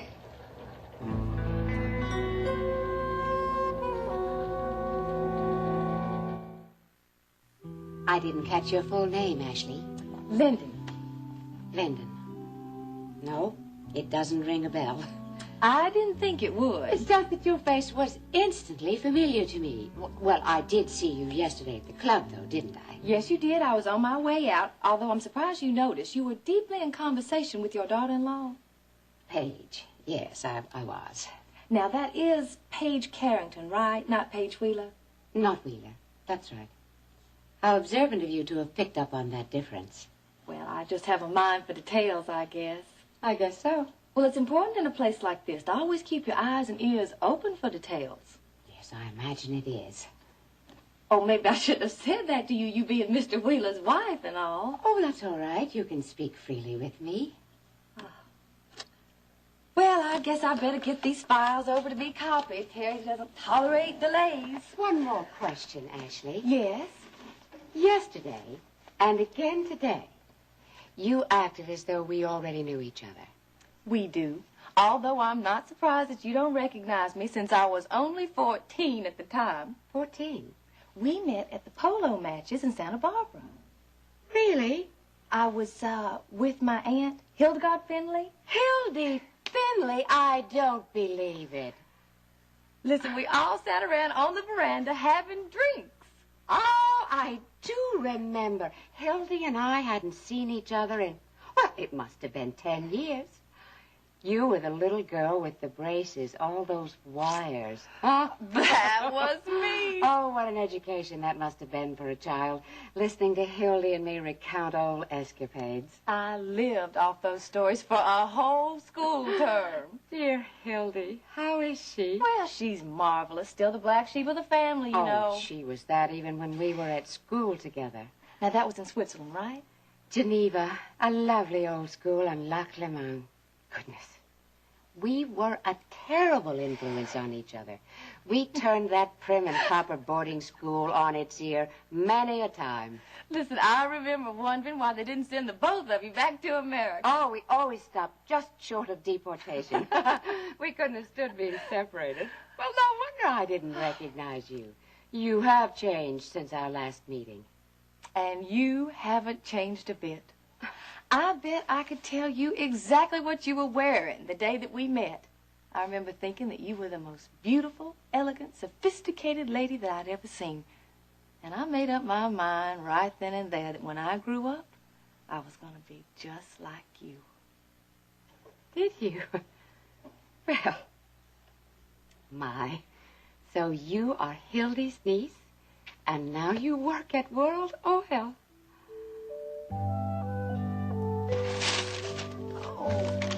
Where are these from? Peterson. Oh, they're beautiful. It certainly looks like a flower shop in here. Ta-da! This is from Stryker. He sends his love to you, too. How thoughtful.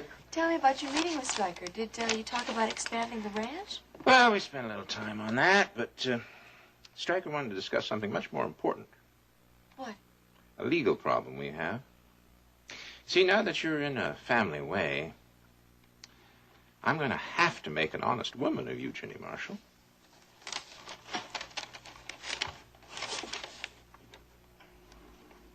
Will you marry me? Put these folders down. I want to find out more about Hildy's niece. Well, now, I'm afraid that my life so far hasn't been nearly as fascinating as yours, Aunt Hildy's. There's always tomorrow, though, isn't there? Oh, yes, indeed. Oh, start by telling me about your work. Do you like it here at World Oil? I love it, and I know that I was very lucky to get a job here. Oh, they are very particular in personnel. You must be good. Well, now I'm enthusiastic anyway. Yes, I sense that. There is so much room for advancement here. That's what I really like. Well, what job do you have now? Well, nothing permanent yet. As of today, I'm in public relations. Interesting? Well, it is. For a while, anyway. And once I've learned that department, I'll just move on to another one. You're enterprising as well as bright and attractive. An unbeatable combination, I'd say. Well, now, I don't know how unbeatable I am. Well, you see, the one position I would really like to have here, I probably won't even have a chance at. Why not? Because it's Terry's position. That's why I came to see her today, to ask her about her job. Oh, she's leaving, you know. Yes, I do know. Well, I have been hoping against hope that I'll be the one considered for her position. I'm sure you will be. Well, I'm not so sure. Why is that? I get the feeling that Terry doesn't like me very much. Terry isn't the person who will make the final decision on this. No, but she'll have influence on it. And Ryan Connor listens to all her ideas. Does he? Well, Ryan Connor is only an assistant here. My husband makes all the final decisions. I see. Well, now, does Mr. Wheeler have anyone in mind yet? Oh, not as far as I know. The position isn't an easy one to fill. Oh, I know. Mrs. Wheeler, it is not enough just to be merely hard-working. It's terribly demanding being an executive secretary. It also demands that you have great discretion and loyalty. True. You also have to be a person who knows how to keep her eyes and ears open. Yes, you certainly do.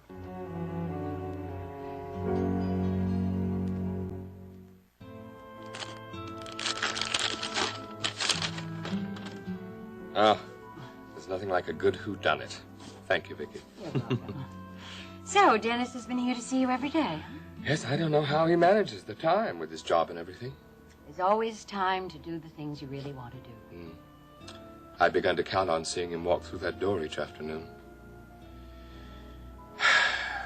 Time goes very slowly in this place without much to do. Must be lonely for you. Oh, well, now, we're in danger of feeling sorry for Elliot Carrington. That won't do at all. I'm aware I'm lucky to have anyone visit me after what I put people through. In fact, I'm damn lucky not to be in jail like any other criminal. Elliot, don't talk that way. I suppose there are distinct advantages to being a madman. You are not a madman. Well, only a madman would try to assassinate one of the wealthiest, most influential men in the country. We can't pretend I didn't do that. No, we can't. But we can't pretend that what you did then, right out of a prison camp, can be judged by ordinary standards. Elliot, you weren't yourself when you came out of Cambodia. Cambodia and the prison camp. The ever-present excuse for all my actions. It is not an excuse. One hell of a lot of guys came out of the same war experience. They didn't bring the war back with them into civilian life. Vicky, there's no easy way out for me. Thank you for trying. Will you do me one favor? Will you stop making so many harsh judgments against yourself? let your memory come back and then look at the whole picture. I'd give anything if I could remember any of the details. I try and try, but it's always a blank. It'll come back to you. Time period just before they brought me into the hospital. I know there's something important there. And it's just out of reach. Don't try to force everything at once.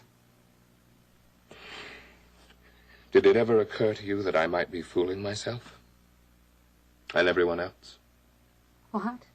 Or maybe I'm hiding behind this curtain of amnesia. Too terrified to look at what I've done. Yet I'm going to have to face it sooner or later. Elliot, you've never been a man to hide behind anything, no matter how unpleasant. And you're not hiding now. It's sort of like trying to figure out my own personal whodunit, isn't it? You just have to give yourself time. Plenty of time. Well, heaven knows there's plenty of time here.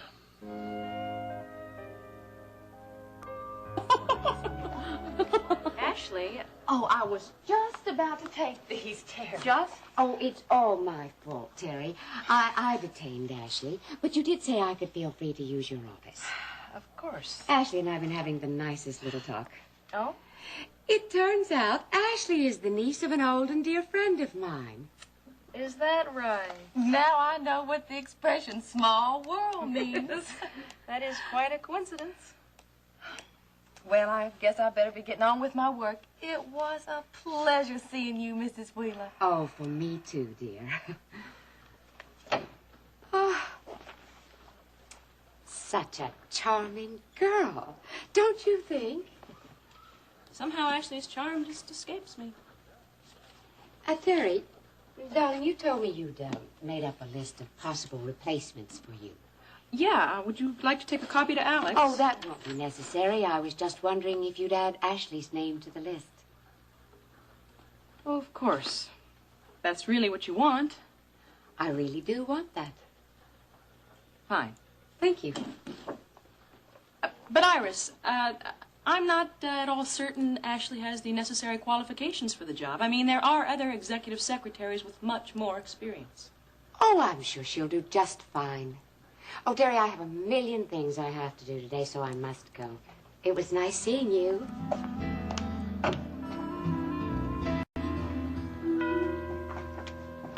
I know Dennis has talked to Stryker several times already. Planning what has to be done to get you released. Tell me, do you think the streets of Houston will be safe if they release a lunatic like me? You know, I'm not going to sit here any longer if you're planning to run yourself down again. You can consider that a warning. You're a fine friend. It's no joke. You are. Elliot, you can't really believe all those things you're saying about yourself. I don't. I don't know what I believe about myself anymore. I look in the mirror and I wonder who that man is looking back at me. What's he like? What can he do? Elliot. It's the little everyday things that get to me, like what I'll do for a living. If and when I ever get out of here. I'm not sure I'll make a good reporter any longer. If not that, what? You'll have a job. You have friends who will help. Well, I certainly can't go back to KVIK, though, can I? No. I've been thinking about that, Elliot. And it's probably not a very good idea for you to go back there. Well, it's just as well. I should try something other than TV reporting. Being a reporter got me into this mess. My work carried me off to Cambodia, not to mention places whose names I can't even remember. It's no kind of life. Elliot, that kind of life gave you a chance to be of real service in this world. I used to think so. I also used to think how wonderful it would be if Dennis wanted to go into newspaper work. Now I am delighted that he's in a safe, sane profession like running an art gallery. Does, Dennis ever talk to you about his work at Western Art? Not really. Why? Oh, just curious, I guess. From time to time, I wonder if the art world is really enough for Dennis. He's a lot like you know. He likes a challenge. Well, let him get his challenge in skydiving. Anything other than reporting. Do you realize how proud Dennis is of you and the work you've done in reporting?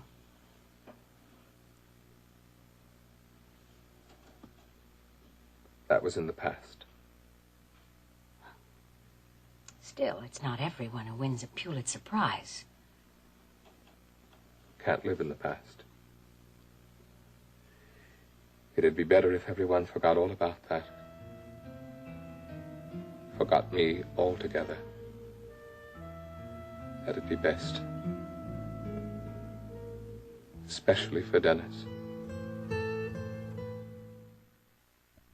Bye-bye. Bye-bye. Iris.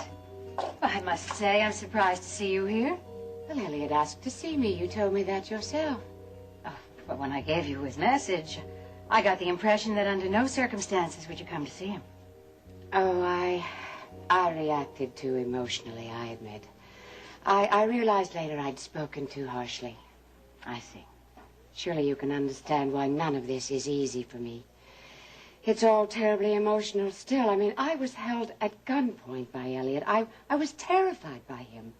Elliot never have harmed you. Not you, of all people. You weren't there. You don't know what he was like. I don't know what he could have done in that state of mind. I don't understand Elliot anymore. He's a different man. No, Iris. And when you see him today, you'll see he's the same man that we all respect and care for. Well, I guess I'd better go in. How is he? He's depressed today, but that's understandable. There's so much confusion in his mind. Because of the amnesia? Yes. But I have a feeling that this visit of yours is exactly what he needs to pick up his spirits. I'll do my best. And maybe when you talk to him, it'll help relieve your anxiety, too. This visit may be of benefit to you, too. I hope so. Bye-bye, dear. Bye-bye.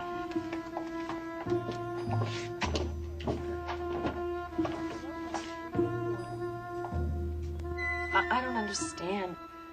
We already are married, for heaven's sake. In God's eyes, yes. In the eyes of the law, no. It's ridiculous. It's legalese. And when you filed those papers of presumed death, I was legally dead. When your husband's dead, you're not married anymore. Why didn't Stryker tell us this sooner? Well, he wanted to wait till I was stronger physically, until we'd had some time together. See? But when he found out that you were pregnant, he decided we had to know. So, how about it? Will you let me make an honest woman of you? Oh, Barry. This is unbelievable. It's no big deal. I didn't mean to upset you with my bad jokes. It's not you. And then what? Just everything. You leave everything to me. You don't have to worry about a thing. I'll call the preacher, and I'll ask him to make our love official in the eyes of the law. And in the eyes of God again, just for good measure. Barry, You're leaving everything to me, remember? This all fits in with the plan I sort of had anyway. Oh? Yeah, I had it in my mind for some time that I'd like us to renew our vows again. You have? Yeah, I just didn't know how to find the right way to suggest it to you, but the law has solved that problem for me. Now our only problem is to decide just where we're going to get married again. In a church again, or at the ranch? Where do you want the wedding?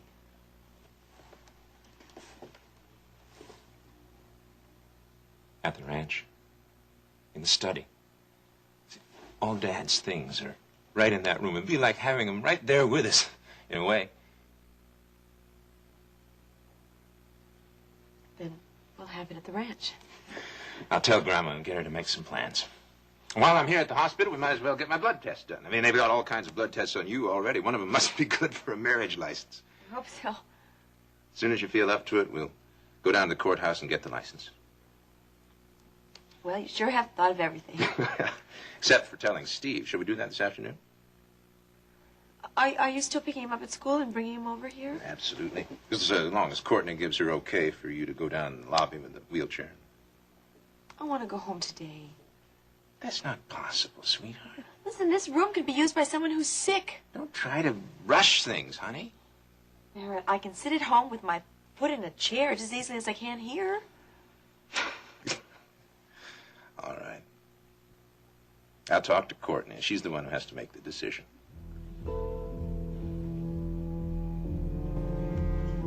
Hello, Elliot.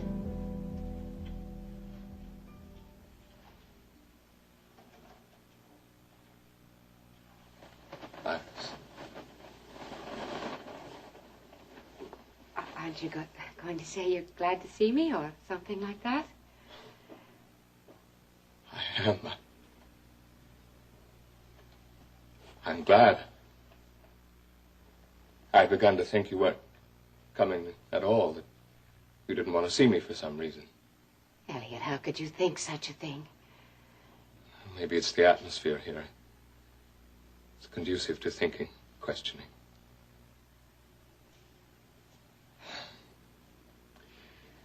Aren't you supposed to say something about how fine I'm looking? Oh, that's easy. You do. How are you feeling, though? Fine.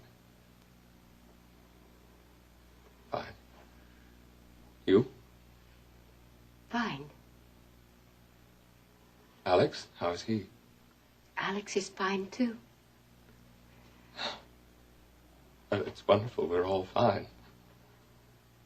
Are you, really? Well, of course. What more could anyone ask for? I have this cozy little designer room here. The gourmet cuisine is out of this world. It's a perfect retreat from the pressures of the world and people. Elliot. Forgive me, I do tend to go on. It comes from being alone so much. I understand Dennis comes to see you every day. Yes, he does. Has he been keeping you up to date on my progress? Not exactly. As a matter of fact, Dennis isn't reporting much of anything to me these days. That's one of the reasons I came to see you.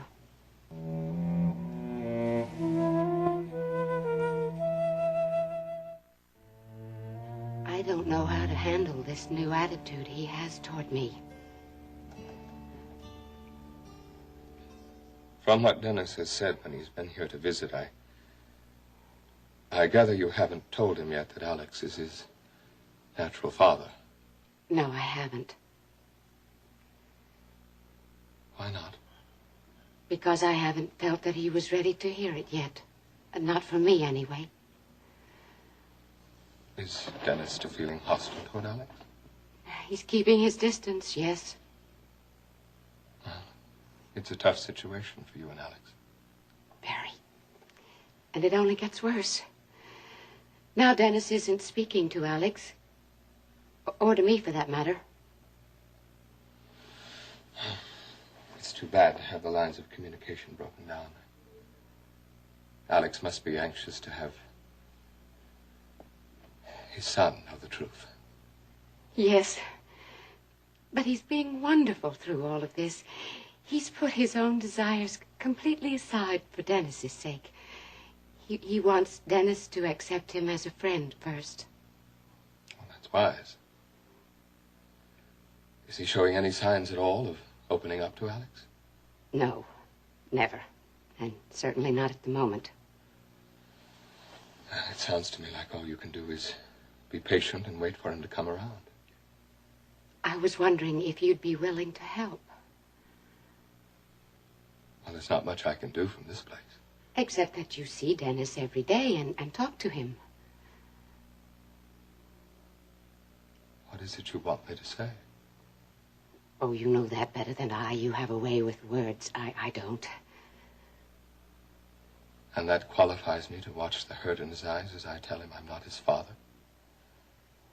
That I've been lying to him all his life. That his real father is a man he can't stand.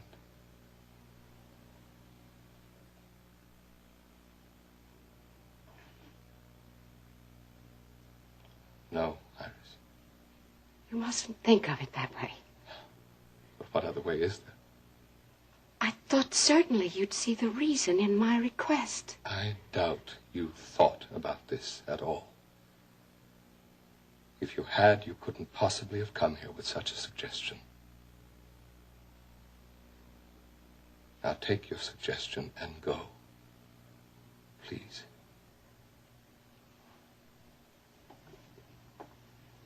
I can't.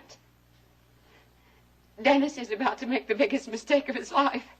And only knowing the truth can keep him from going through with it. Iris, I've had enough. Dennis is about to give up his job at Western Art. Did you know that?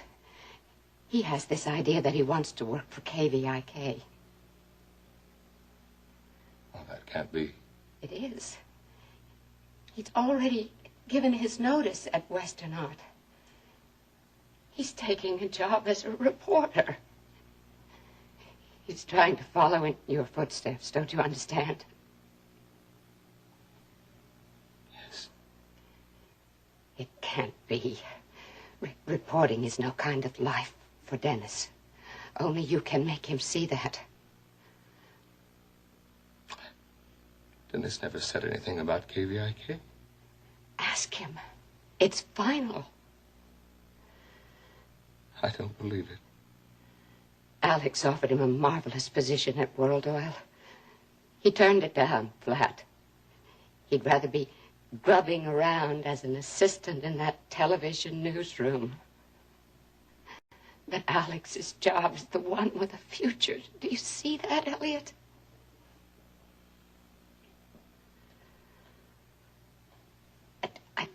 I just knew I could count on you. I hope you'll talk to him tomorrow when he comes to visit you. You have to help him get over this hero worship he has when it comes to you. That's the only reason he's taken this job. I'm sure of it.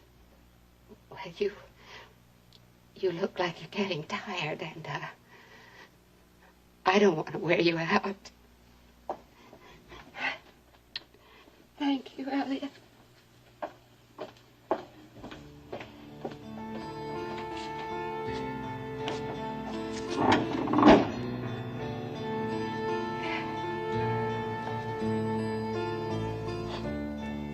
Dennis. Dennis, what have I done to you?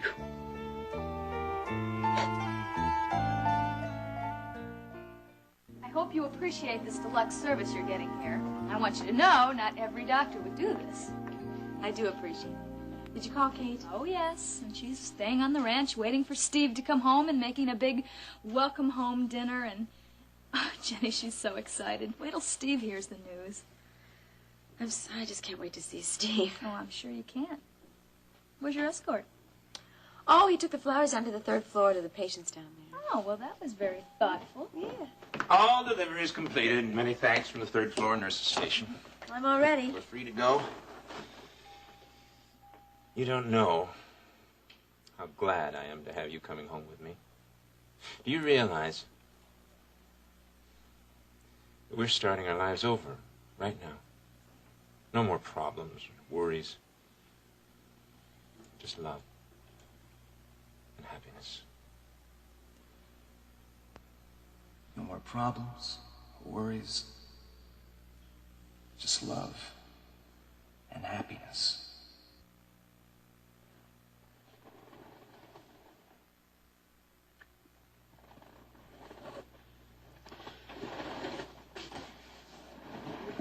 Barrett, put me down. I was just going to put you over in a I wheelchair. can manage. I can manage. Did I hurt you? What's the No, matter? nothing.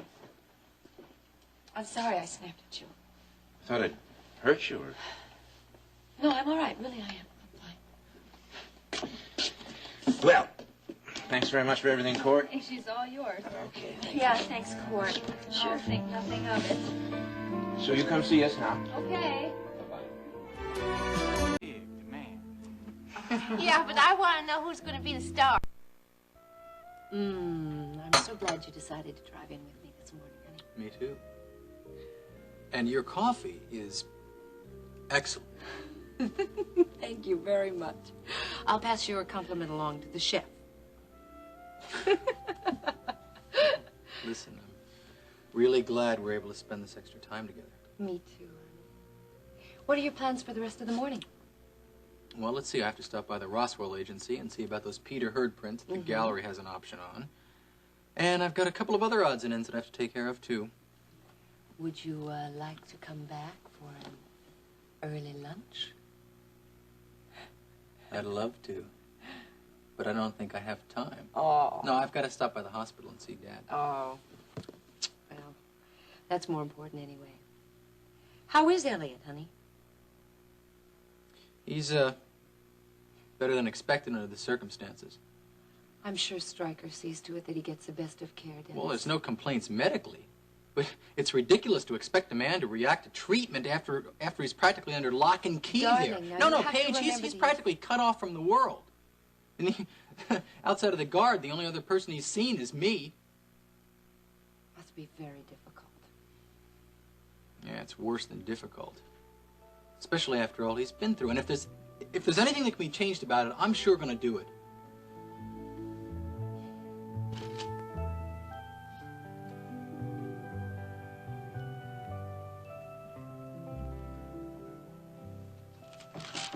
Excuse me.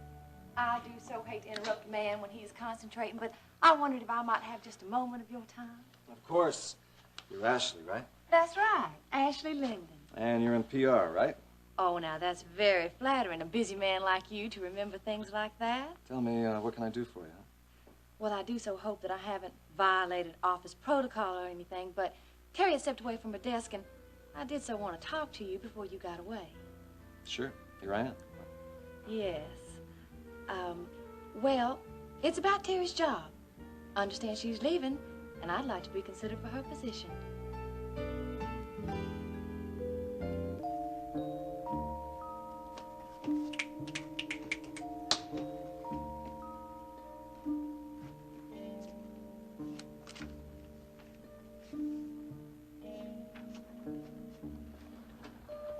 Well, it's nice to see that you can read, Billy Joe. Hey, yeah, I'm sorry about that.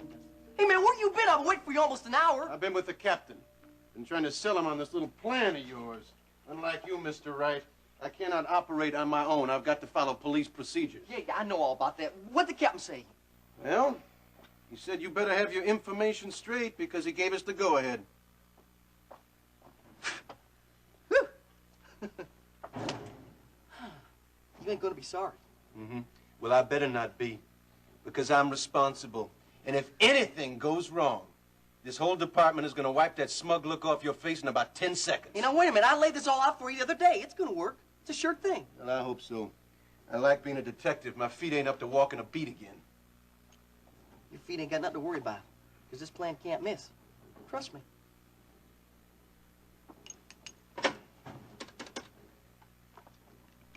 Hello, Folly. This is Donovan. Send him in. You know, I know what it is you're so uptight about there, Donovan. Yeah? Uh-huh. Why? You can't stand the thought of Billy Joe Wright being smarter than your whole department. Yeah, you're so smart you got sent to Huntsville for 3 years. Now, that's what I call real smart. And that was all before, man. I was just a kid. Yeah, but you don't look so grown up to me. Well, I am. I'm a legitimate businessman with legitimate business interests. And you cops had better start treating me like that, too. Come on in.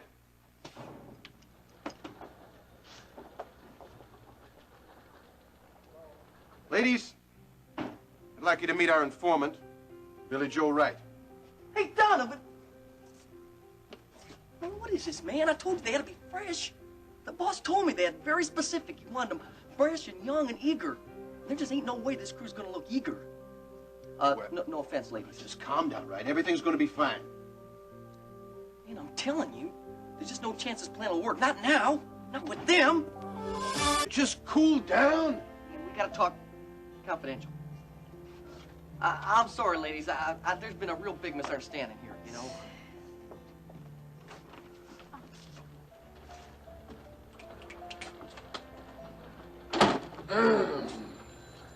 There ain't no way that Bernie's gonna hire them girls, man. Well, did you look at them? I know what they look like. Well, Bernie ain't gonna even hire them to wait tables. He sure ain't gonna hire them for a movie. I thought you had an imagination. Oh, I do. Right now, I'm imagining what Bernie's gonna say when I walk in the chicken coop with them 3 Sunday school teachers. Come on, I think those ladies are gonna be just fine. The boss told me he wanted some real sexy chicks. We're coming up real short in that department. Detective Donovan, if we're not wanted here, there's plenty of other work for us to do. Now, everybody just relax.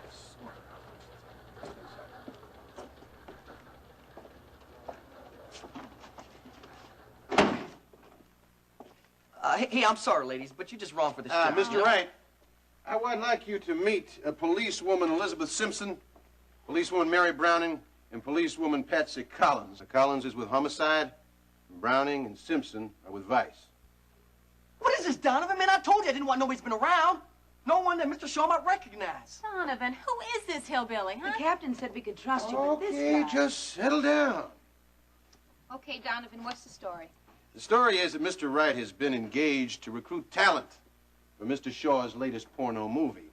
Now, being a perfect, upstanding citizen, Mr. Wright has figured out a way to help us put Mr. Shaw out of business. Oh, boy, I can just imagine the plan he's figured out. Now, if Mr. Shaw hires the 3 of you to work in the film, and if we can collar him in the studio while the movie's being shot, then we have a chance to put him away for a long time. We did have a shot. When's this raid going down? Tonight. Boy, Donovan, you're cutting it real close. Yeah, we can't set our own schedule, Liz. According to Mr. Wright, Chris Shaw's going to be in that studio. It's tomorrow morning at 1:30, so we've got to move then. And we better get ourselves hired. If Mr. Wright will make the introductions. When the whistle blows, we're going to have 3 expert witnesses right there on the inside, where the action is. I doubt it, ladies. I really doubt it. Did I say something wrong? No, I'm just a little surprised. I mean, there's been no official announcement that Terry was leaving us. No, there hasn't. But surely you know how the office grapevine works, Mr. Connor. And if there's anything worth knowing, a good executive secretary should be the first to know. Yes, I have heard that's one of the qualifications. Will you please sit down? Yes, now speaking of qualifications, I brought some letters Look, here. Ashley, I want you to know that Terry is being transferred at her own request. Oh, certainly. Good. Just want to make sure that the grapevine had all of its facts straight. Oh, listen, of course there hasn't been the slightest hint of any trouble. I mean, everyone knows that if Terry's leaving, it's of her own free will. Okay, good. No, Terry has a wonderful reputation. I mean, she's so intelligent, and she knows the ins and outs of the company extremely well, and she's very discreet. And everyone knows that she has the complete trust of Mr. Wheeler, and yours.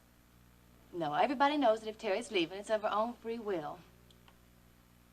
I should think that she'd be very hard to replace. Yes, she is.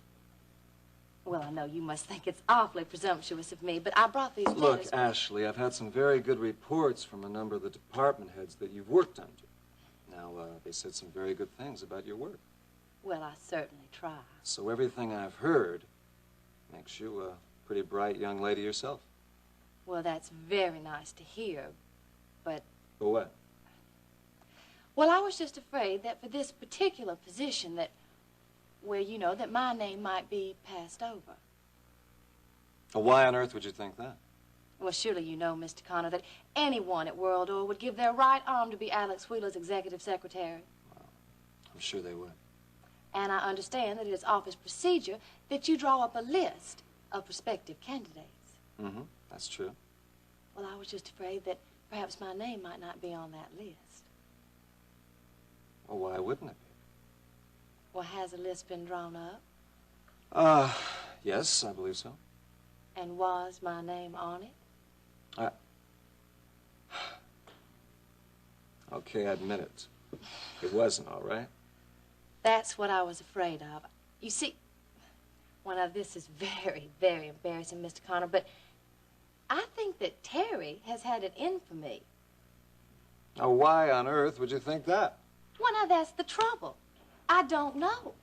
All I know is from the very beginning when I came to World On that we've had this sort of, well, personality conflict. Ashley, please believe me that you have nothing to worry about, all right? Well, I know, but, well, I would hate to think that that would have any influence at all on your decision. I assure you it won't. Oh, well, that's good. I am so relieved. Now, not that I expected any special consideration, but I do so want to be, you know, judged on my own abilities. Ashley, believe me, you will be judged on your own abilities, all right? Thank you. Thank you for taking the time. I appreciate it. And I guess I best be getting back to my work and let you get back to yours. Thank you. Thank you.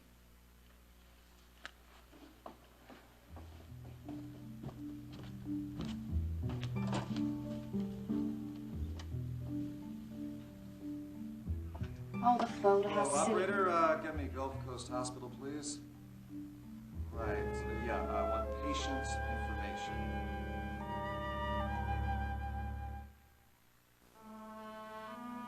Hello, Gulf Coast Hospital. I'd like to inquire about the condition of a patient, Mrs. Virginia Marshall. No, I'm sorry, I don't know the room number.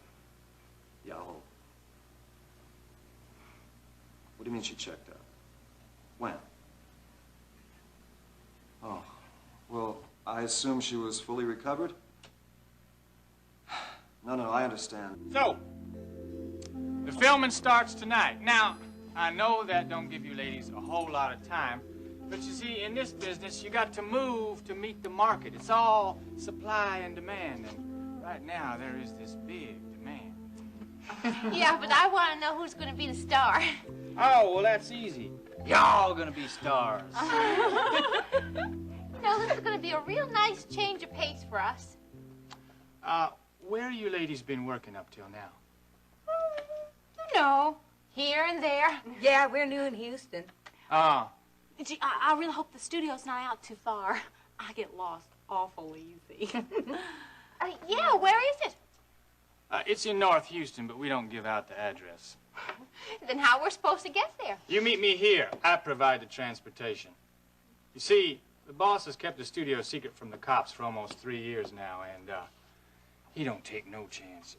Gee, 3 years is a long time to fool the cops. If you could have fooled them for 3 minutes, we'd still be in Waco. Now, Candy, don't start that again. Candy, it wasn't her fault. It was her fault. No. I told her not to work Fifth Street. Not during the Baylor homecoming days. Ladies, please. Let us not go raking up the past. You are on the threshold of a new career. If these films work out, the only street you're going to be working is Easy Street. You hear that, ladies, huh? Now, you just listen up and do what old Bernie here tells you, and everything's going to go just fine tonight. Just real fine.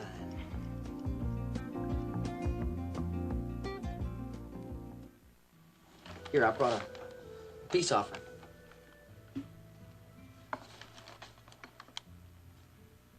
Tea roses. I want us to be friends, Maggie. That's going to take a whole lot more than tea roses. Yeah, well, it's a start. Hey, maybe you should go put them in some water, huh?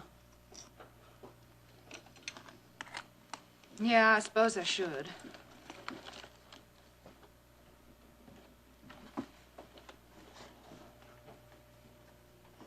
Awful sweet of you giving Maggie those flowers. I told you, Nita, from now on, I'm a changed man. Well, for your baby's sake, I hope so. So, did you quit your job at the chicken coop? Well, not exactly. Oh, Billy Joe, either you did or you didn't. Well, in that case, I didn't, but I'm working on it, honey. All you have to do is go up to him and say, goodbye, I'm quitting. Well, it just ain't that easy. Sugar baby, this quitting stuff ain't as easy as you think it is. It's a lot harder, you know? I mean, some of those guys I'm working for are real sensitive. I cannot imagine that anybody working at the chicken coop is very sensitive. Well, they are, and if you walk out on them, they take it real personal like. So what difference does that make? Well, honey, I mean, if they think I'm ungrateful, they can be downright mean. Funny face, and the whole idea is to kind of ease out of this real slow like, you know? It's just going to take me a little time. But don't worry, I got everything under control and it won't be long. Well, it better not be.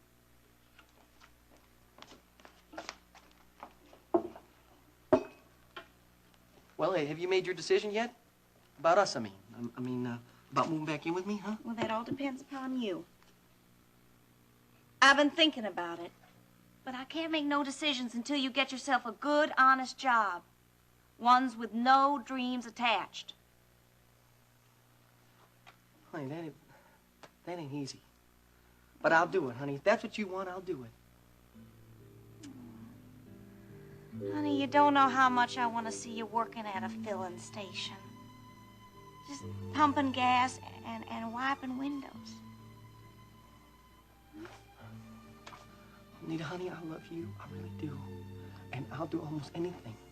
Anything. If you just promise to me that you'll never think of leave me again.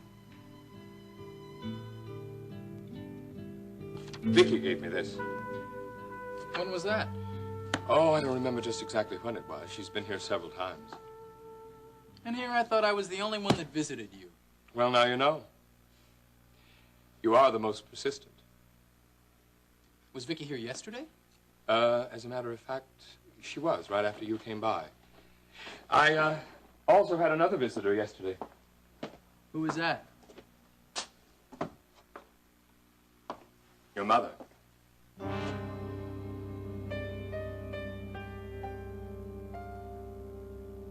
Well, at least he didn't stay long.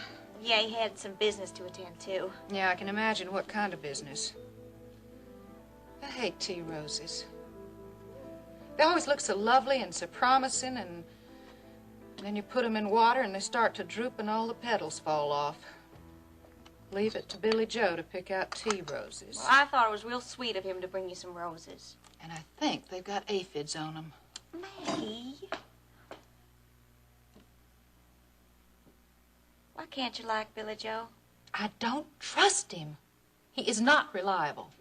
He's going to tell you what you want to hear, sweet talk you, and then just as soon as a chance to make an easy dollar comes along, he's just going to jump right in and end up to his knees in trouble. But Maggie, look, he means well. Well, of course he means well, but he messes up the life of everybody he comes in contact with. You are not thinking of going back to him, are you? I am? Well, I don't think you should.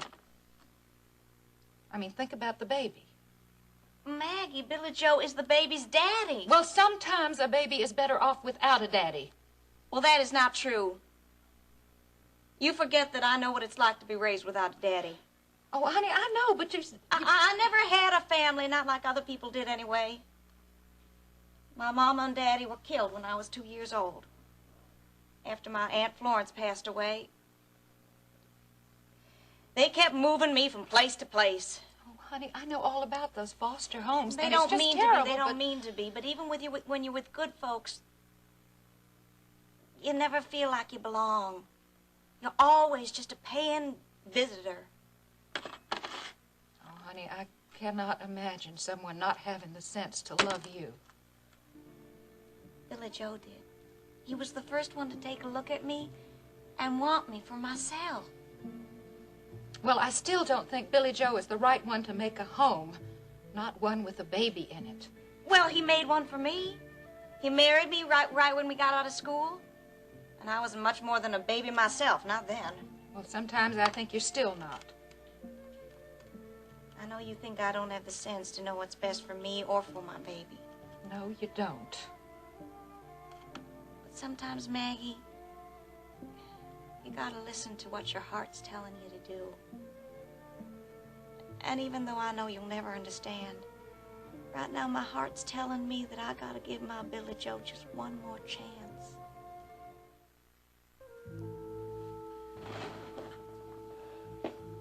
Mom came to see you yesterday.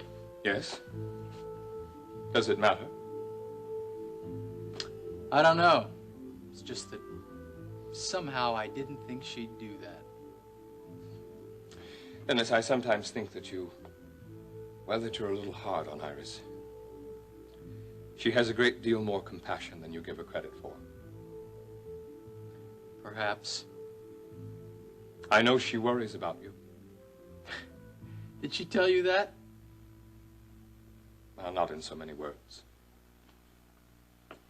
Is that why Mom really came to see you, to talk about me? Well, not exactly, but after all, Dennis, you are about the only thing Iris and I have in common these days.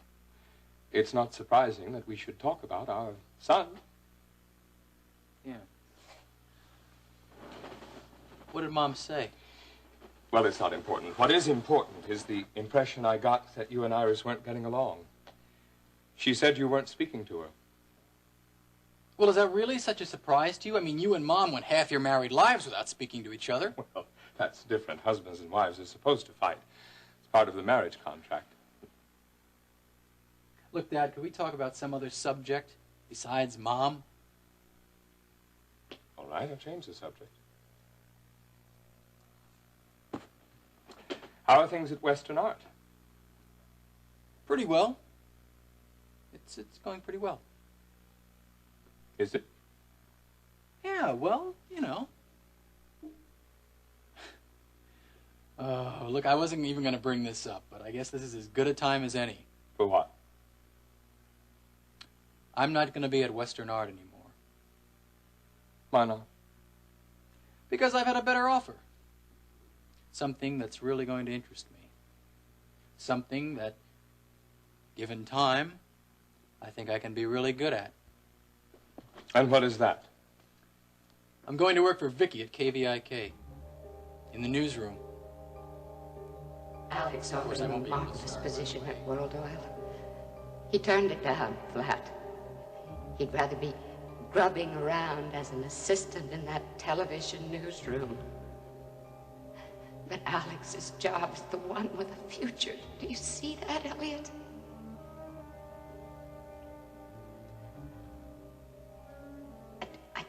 I just knew I could count on you. I hope you'll talk to him tomorrow when he comes to visit you. You have to help him get over this hero worship he has when it comes to you. That's the only reason he's taken this job. I'm sure of it. And sooner or later, I'll just work my way up to being a reporter. And why on earth would you want to do a thing like that? Wait a minute, Dad. I thought that would be obvious. The only thing obvious to me is that you are setting yourself up for a miserable life. It won't be good for Elena. Looks like to me he's got you betwixt and between. Yeah, looks like it. Why would you even say my life as a reporter would be miserable? Dennis, look at me. Take one hard look at where I am. Is this the way you want to end up? Locked away in a room, forgotten by everyone except for a parade of psychiatrists and neurosurgeons who think you're a fascinating case study? No, you're wrong, Dad. You haven't been forgotten. This is the kind of life I want for you? Do you think this dead end is the kind of dream I had for you when you were just a little boy? Dad, you can't be... I wanted my boy to have a nice place with a wife and children of his own. I wanted you to have all the things that I was just too stupid or too blind or just too stubborn to achieve for myself. Dad, you achieved a lot of things, wonderful things. You're a Pulitzer Prize-winning journalist. You've got books on every library shelf in this country. That's just exactly what I mean. My books are on the shelf, and I'm right there with them. You've got columns published in every newspaper in this country, Dad. You can do it again. Yes, but why, Dennis? What's the point? A paper is dead in 12 hours. It doesn't even live a full day. And when it's gone, people wrap fish in it and use it for the coffee ground. That's not true. Yes, it is. Believe me, it is. There is no great glory in being a member of the press. It's just a big machine that grinds up facts and reporters together, and when it's finished grinding them, there's nothing left. There is nothing left. Dad, I am proud of you, and I would be proud to follow in your profession. Dennis, if you want to follow in my profession, then you better get your facts straight. I'm a traitor, or haven't you heard? No, you are not a traitor. Look, I don't care what anybody says. You are not a traitor, and I am going to prove that. And I don't ever want to hear you use that word again. Never!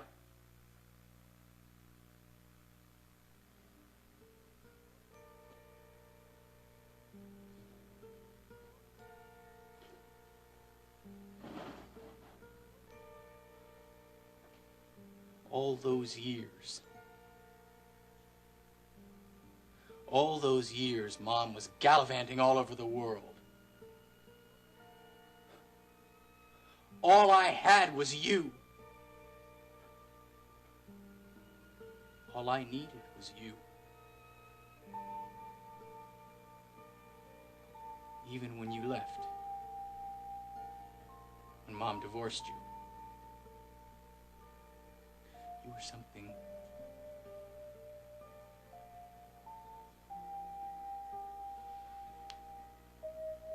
You were something very special in my life. You, Dad. You were a beautiful dream of what a man and his family ought to be. And I am not going to let anyone destroy that. Not Iris. Not Paige.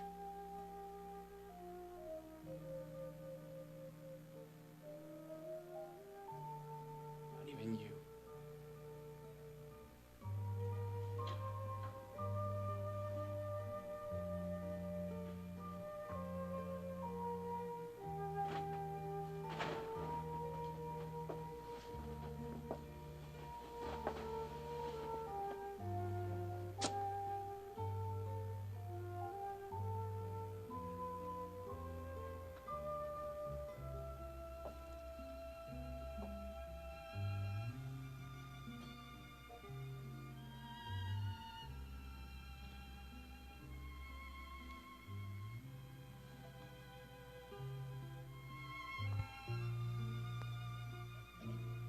Okay, now, if anybody comes in here, just pretend we're talking about your career, all right?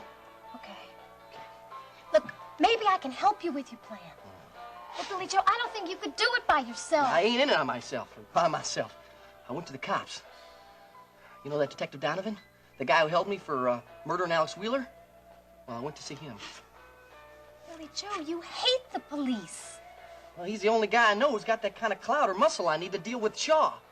Well, what happens if something goes wrong? Nothing's gonna go wrong. Now listen, today I introduced Bernie to a bunch of these undercover police women, you know? And well, you know, he believes they're hookers, so he put them in the next porno film they're gonna do. Oh, I don't like this, Billy Joe. Well, this is the best part, you see? Bernie and Shaw are gonna be at the porno studio at 1:30. And that's exactly when the Fuzz are gonna bust the place. Wait a minute. Did Bernie give you the address of the studio?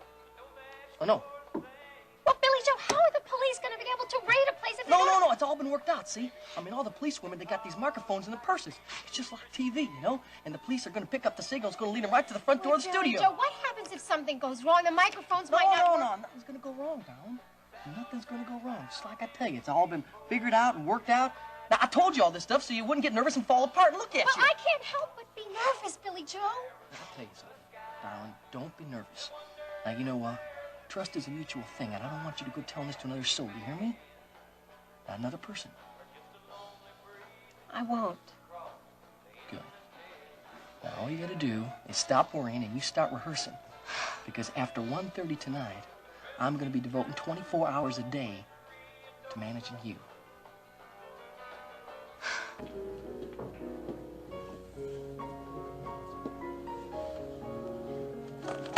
Why, Mrs. Carrington, how nice. Got to stop doing this to me, Chris. Doing what? Showing up here. I have a business to run. So do I, Mrs. Carrington, and that's exactly why I'm here.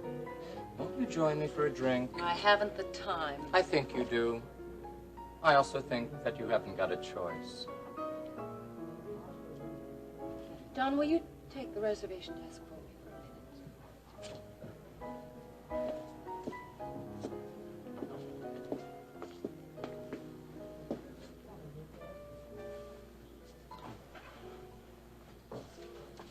Now, what's all this about, huh? 2 vodka martinis, please. Very dry with a twist. You know, I was really very hurt when you didn't get in touch with me. I didn't know where to reach you. I gave you my card. Well, then I guess I lost it, didn't I? Besides, I had no reason to call. I think you had a reason. There was a little matter of some unfinished business between us. The matter of the money that you were going to raise so that I can produce another film for you to star in. You're Thank you. I told you, Chris. I tried to get the money, but I couldn't manage it. I thought you said you had another source. I thought I did, but it didn't work out. Now that's a pity. Yes, it is. But I don't have time to discuss it with you right now. Dennis is about to meet me here, and I don't want him to find us together. You know, Paige, I get the distinct impression that you're ashamed of our friendship. That's putting it mildly. I can't imagine why. Because you may be unaware of it, darling, but you happen to have a reputation. But it's nothing to the reputation that you could have if I start screening your little epic. You know the film I ran for you the other night? You know, now that I think about it, I could make an awful lot of money on that film. Yes. Yes, indeed. Endless Passion would be a big hit in Houston, wouldn't it? Especially with a certain audience. You wouldn't dare. Try me. I have to have time, Chris, For what? to work this out. You know, you surprised me, Mrs. Carrington. For a moment there, I thought I saw a shred of real concern for someone other than yourself. Now, don't tell me you've gone and fallen in love with your husband. How unlike you, Paige, and how very, very foolish. Chris, please. Please leave Dennis out of this. There is no reason to punish him for my past stupidity. That's very noble, but it's not bankable. Now, if we can't get the money from your Mr. Carrington, perhaps I'd just better change my plan of attack. What are you talking about? Oh, there might just be another way for you to earn that money, Paige.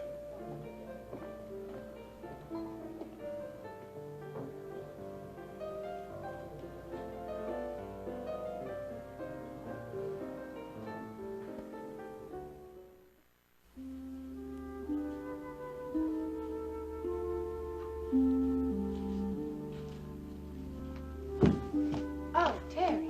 I was hoping to see Mr. Connor. Well, Mr. Connor had to fly to Brownsville for a meeting. Can I help?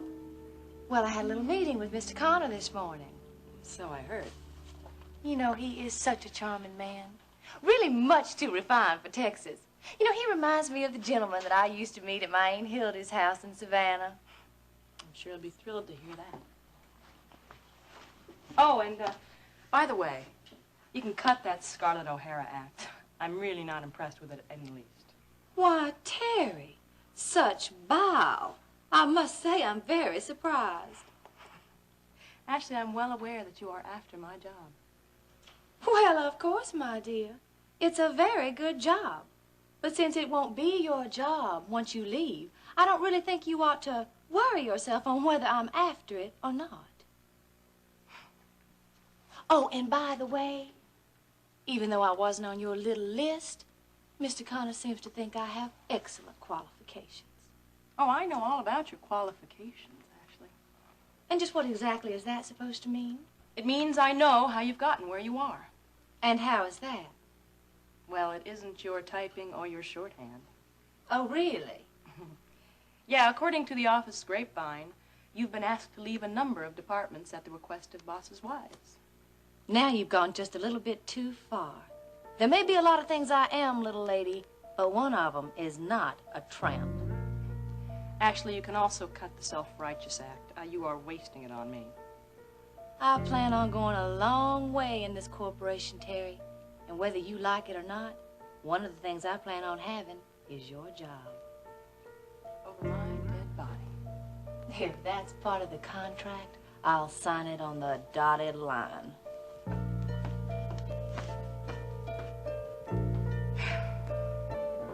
Think about it. Thanks for the drink.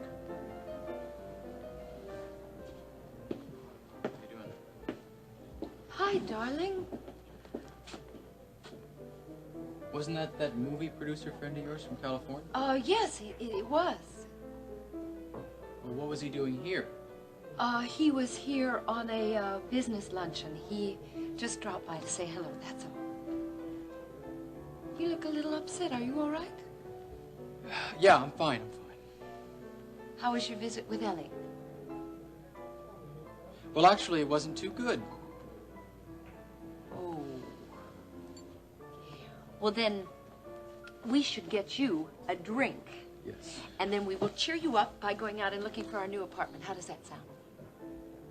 Look, Paige, could we hold off on apartments for a while, just till later? I'm just not in the mood for it right now. All right. Well, I hope you get in the mood before long, darling. You know, we have to be out of the gallery as soon as they choose a replacement for you. That could be as soon as next week. Yeah, I know. But we've already looked at a number of apartments that we like, so why don't we just wait till the weekend, look at some more? Whatever you say. Oh, come on. Come on. Tell me, what happened with Elliot? It's complicated. Is it me, Dennis? I know Elliot and I weren't getting along very well No, before he went into Paige, the it hospital. doesn't have anything to do with you. Dad doesn't even know we're married yet. But then why was he upset? He was upset and unhappy because I took the job at KVIK. What exactly did he say, darling? Look, I'd really rather not go into it right now, all right?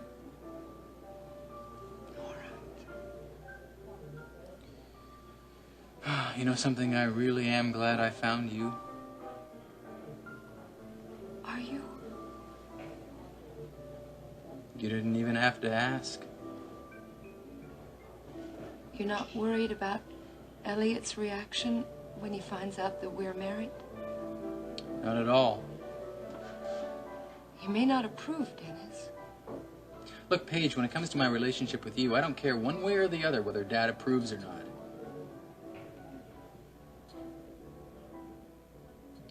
I love you. And I don't care what anybody thinks. You should know that.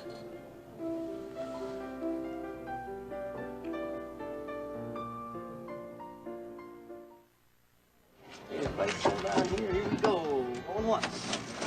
Going twice. Bingo. Hold on here. Thank you, buddy. Well, thank you. Take her easy. Can I freshen this up for you, though? You okay?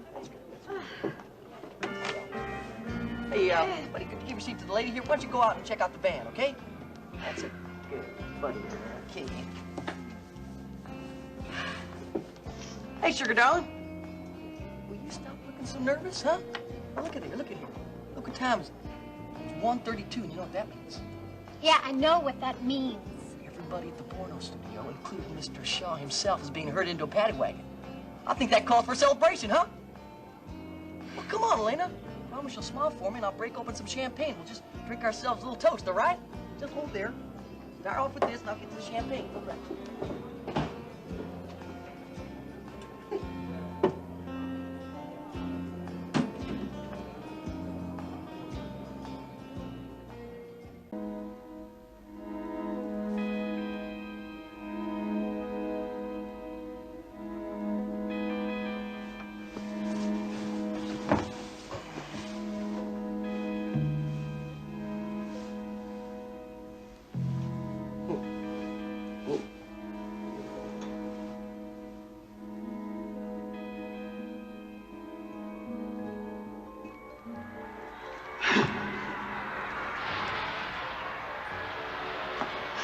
You'll do it. Everyone in Houston owes you, Billy Joe Wright, a great debt of gratitude for cleaning up this den of iniquity. Oh, thank you, Billy Joe. And I have here for you a letter of commendation written by the President of the United States. Not only that, but the mayor himself has come here today to present you with a key to the city. The mayor?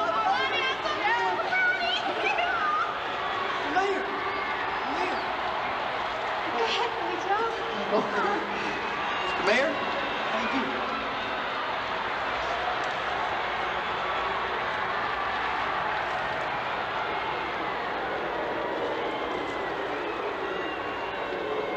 How could you do such a thing, Billy Joe? Billy Joe, people are always going to think the worst of you. No. Do such Always think the worst of you. Do such Always a thing. think the worst of you. Do such Always a think thing. the worst of Do you. Nita, such don't a leave me, thing. please. Do such a Nita, thing. don't leave me, please. Do such a thing. Nita, don't leave me.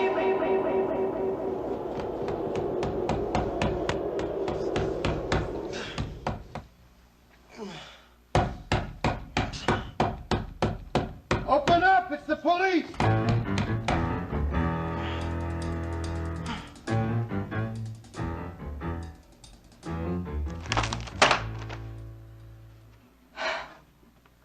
What a fool I was to get mixed up with that man in the first place. Now what?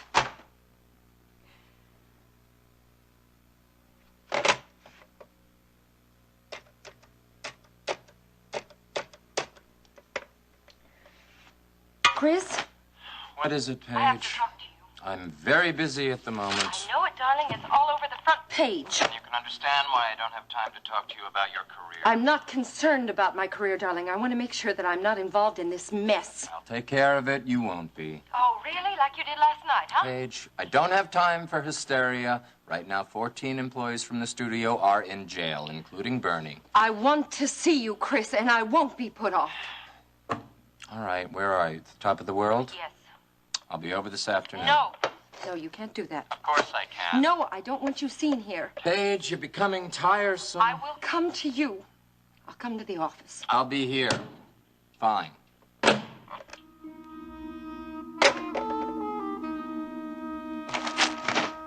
police aren't going to hold a press conference?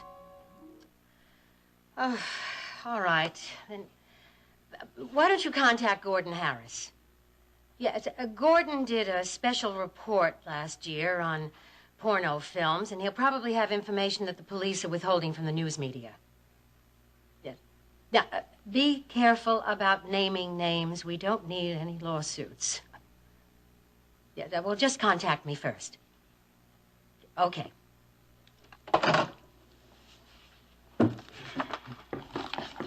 Come in.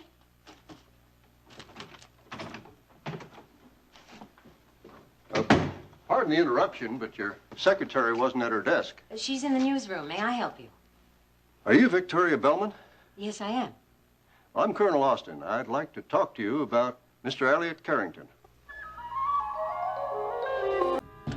All right, I'm coming. Oh, it's just you. What'd you expect, little Bo Peep? Hey, man, what are you trying to do here? Trying to rip the door off the hinges? I figured that was the only way I was going to get you up. Man, you got no respect. I just had 2 hours sleep. I don't close the chicken coop till morning. Come on, man. What type of cop are you? All right, now just listen to me, you little punk. You're lucky I let you get in and sleep at all. Just hold on. You're just lucky I didn't run you in last night with the rest of them, let you cool your heels in jail, or maybe spend the next 5 years there. Hey, man, what's eating you? You blew the whole thing, hotshot. What are you talking about? You got your raid, didn't you? Big deal. We got our raid. What we didn't get was Chris. Hey, man, if you let him go, it's not my fault. Don't blame me. All right, look, punk.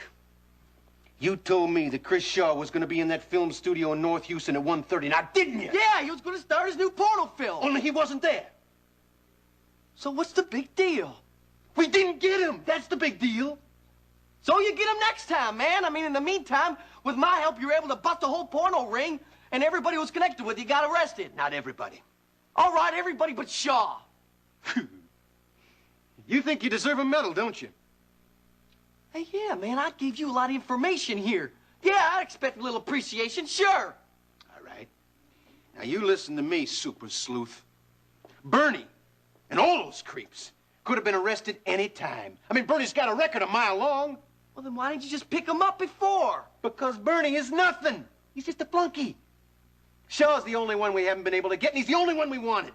And now, thanks to you, he knows we're on to him.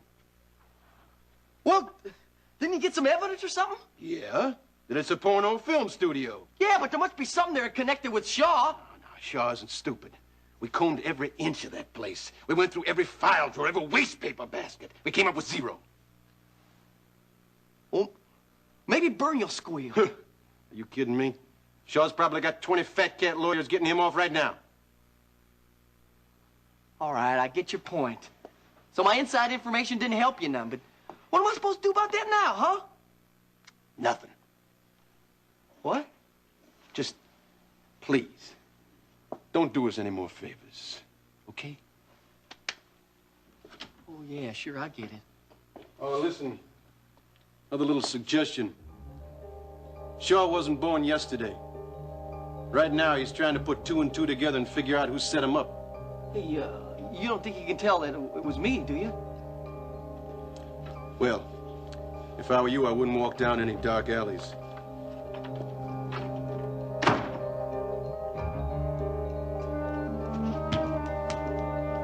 Aren't you from Washington, Colonel Austin? Yes, we talked shortly after Mr. Carrington was released in prison camp in Cambodia. I was part of the team that debriefed him. Yes, and from what I gathered from Elliot, your help to him went beyond your official capacity. Well, I like to think that we made friends. He's a fine man. Yes, he is. And an expert reporter. Elliot's been a great asset to the KVIK news department. Well, that doesn't surprise me. In Cambodia, the news reporter Carrington was almost a legend. Are you here in Houston on business, Colonel? Well, part of my business concerns Mr. Carrington. Does he still work here at the station? He's on sick leave at the moment. He's in the hospital. Here in Houston? Yes. But I'm afraid you may find it difficult to see him.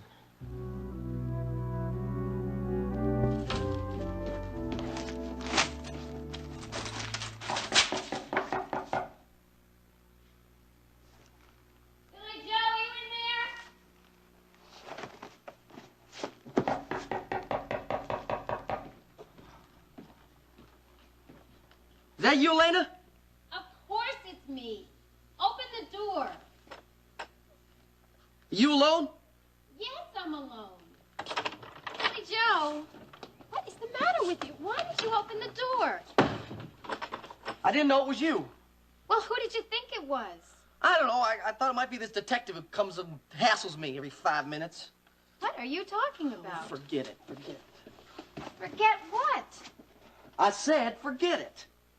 And what are you doing up all dressed and shaved at this hour? Usually you're just dragging yourself out of bed. I got some things I got to take care of. Billy Joe, we've got a rehearsal a little later with Andy. Now, aren't you going to come with me to the chicken coop? You better go without me. Well, will you see me there later? I'm not going to the chicken coop today. Billy Joe, you promised me. Now, it's important for you to be there, and I have to... Elena, I can't, okay?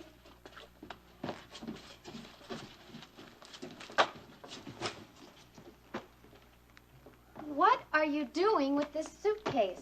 What does it look like I'm doing? I'm packing. Well, what for? Billy Joe, talk to me. You're not making any sense here.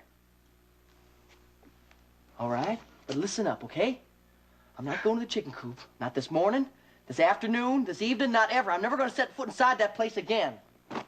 Well, what are you planning to do? I'm going to pack my bags, everything I can carry. I'm going to get Nita, and we're going to get out of Houston fast.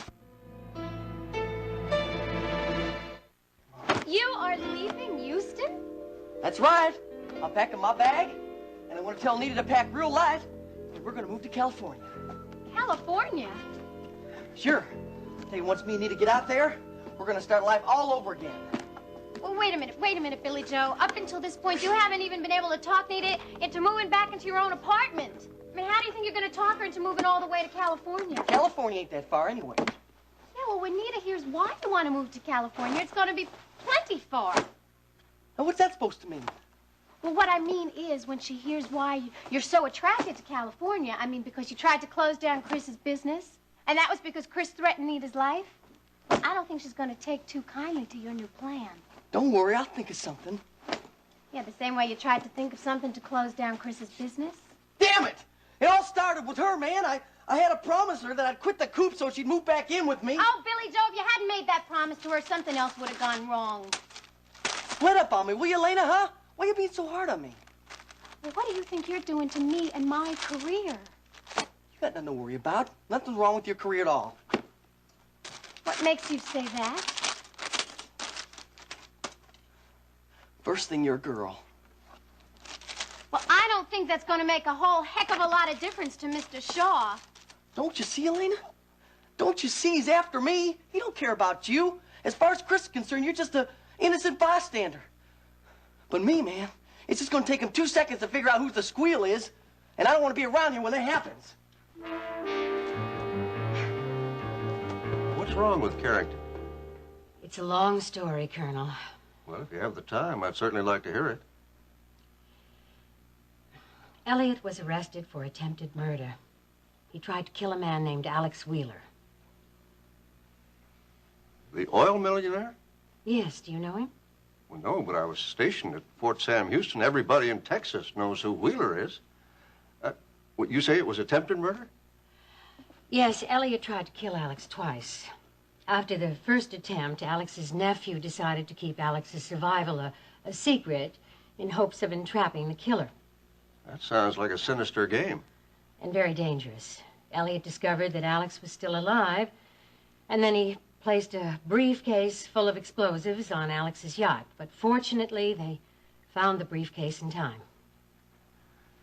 It's hard to believe that we're talking about the same Elliot Carrington. I know. And there's more.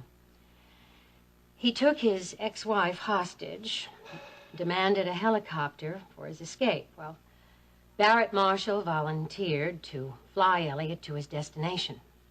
Did his ex-wife go along? No, he released her, but the helicopter crashed in the swamp, and no one except Barrett and Elliot know why. And that's how Elliot ended up in the hospital? Yes, both Barrett and Elliot were injured in the crash. But what prompted Elliot to attempt murder? His stated reasons were that Alex was trying to destroy his family. But he was divorced from that woman years ago. But Elliot insisted that Alex was trying to take away his son. Was that true? I don't know, Colonel. Well, obviously his POW camp experience played some part in this. I'm sure I contributed to Elliot's stress by offering him this job so soon after his release. Well, you can't blame yourself. No one could have known. No. Elliot is under guard at the hospital. Well, is he rational? Yes, but he remembers very little about what's happened and what he did, and so you must be very careful when you talk with him. Well, I just wonder if I'll be allowed to see him. Well, my husband is Elliot's attorney, and I'll ask him to talk to the DA for you. Of course, you'll also have to get Dr. De Silva's permission. Yes. Elliot's such a fine man. I just hope I can be of some help to him. I hope so, too. Well, thanks for taking the time to talk to me. And as soon as I reach my husband, I'll make the arrangements for you. Fine. Well, I'll check with you later then. And right now, I'm going out to the Marshall Ranch to see Barrett Marshall.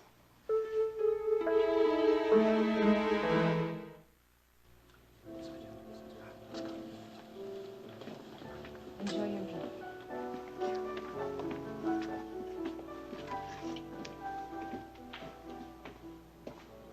Hello, Paige. Ryan. Table for one?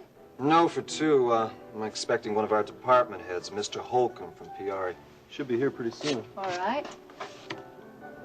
Sorry, there's going to be a short wait. You can have a drink at the bar if you'd like. I'll tell Mr. Holcomb as soon as he comes in. No, thanks. I'll wait here.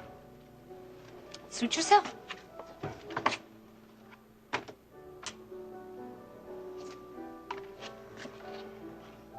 Something wrong? No, nothing. Seem very busy today. Yes. Lunchtime is generally a busy time at a restaurant.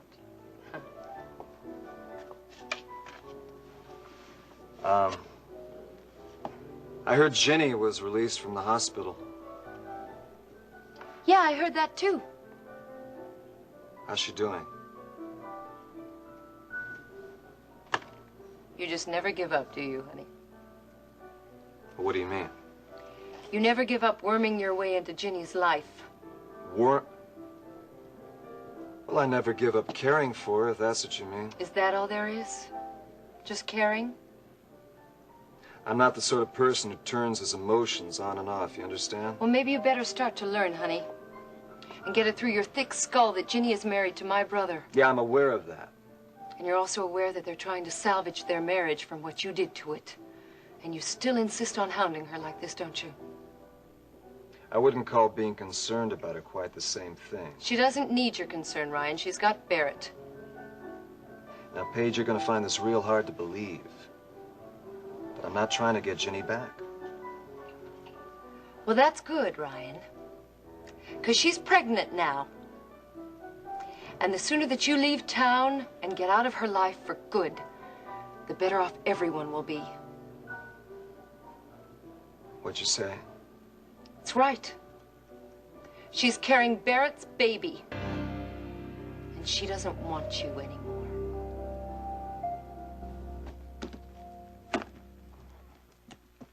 I didn't think it was like you to turn coward and run.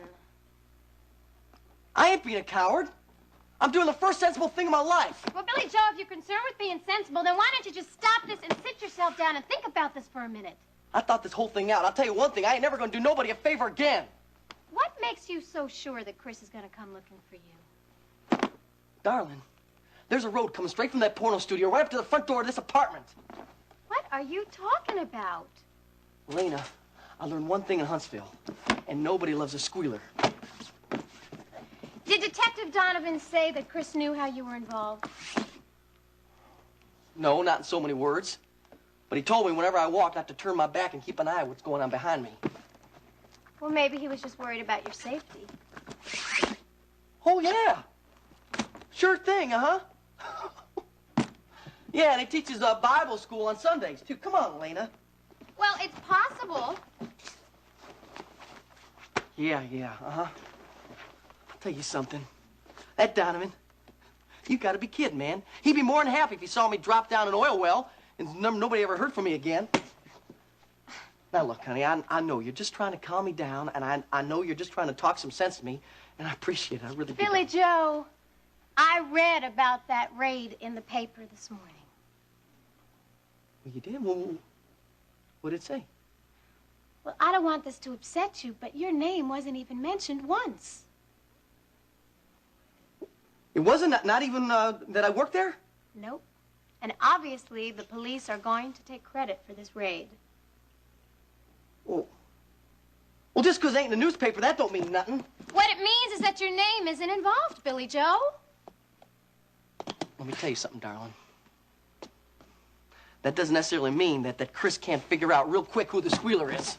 Oh, no, Billy Joe, just wait a minute. I can, honey. This is a matter of life and death. No. Mine. Now, I'll tell you. If you want to keep a cool head on your shoulders, don't hang around here. Oh, come on, Billy Joe. Just hang on here and listen to me for a second and calm down. Okay? Now, according to the paper, the girls that were arrested were actresses. Now, it said nothing about policemen. So what does that mean? What that means is that the police are trying to cover for you. Oh, sure, yeah. Now, Billy Joe, the police never give out the names of people who give them information. How'd you know about that? Well, if they did, nobody would ever tell them anything. Now, according to the papers, everybody thinks that it was one of the guys who worked at the studio that turned Chris in. So the important thing is for us to go over to the coop and act like nothing has happened. Well, what? You mean like to say, hi, Chris, how you doing? Nice day. Well, exactly. Otherwise, he would wonder why you didn't show up, and then he'd figure out what's up.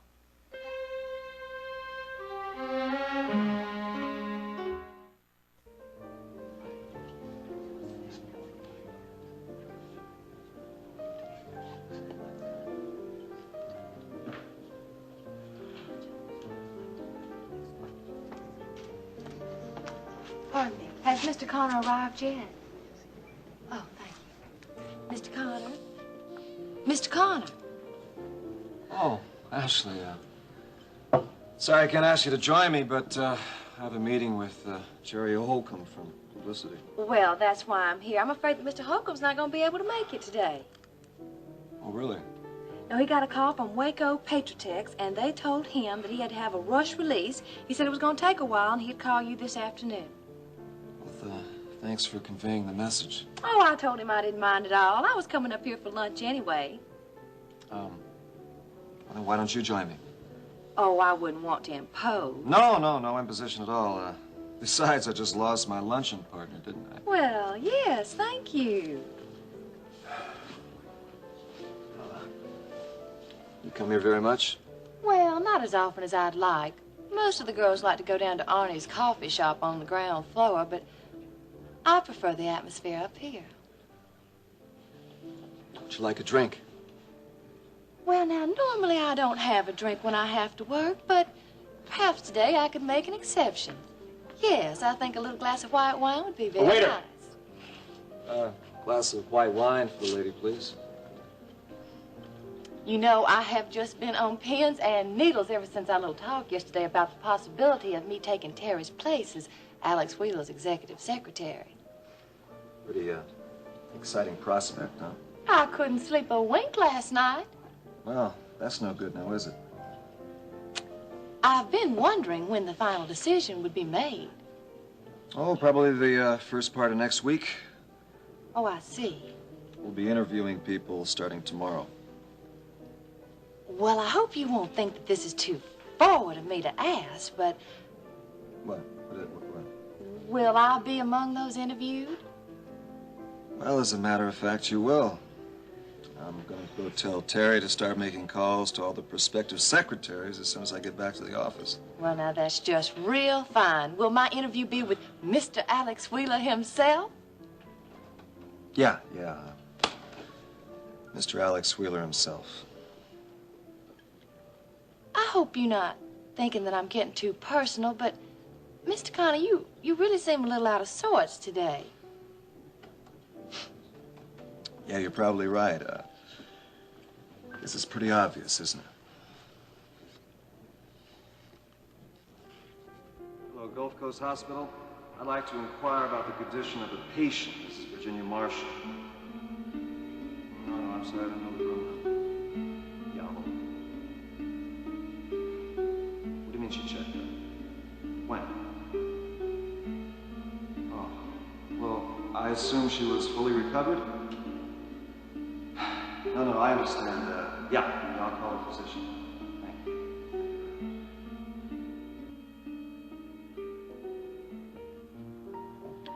Unless I miss my guess, you have got lady problems. Barrett should be back shortly. He's out in the south pasture mending the fence. Well, it must be nice for him to be working on the ranch. Barrett is the only one of my grandchildren who seems to have inherited the Marshall love for the place. Yes, I can remember during the debriefing how often he spoke of this ranch as if it were some kind of refuge. Well, thank God he's safe and sound. Did you have a pleasant flight from Washington, Colonel Austin? Yes. Almost too pleasant. Well, what do you mean? Well, after all those years flying on Army transports, I just can't get used to being comfortable in the air. Well, will you be in Texas long? Oh, for a couple of weeks. Oh. Well, you must have a lot of business here.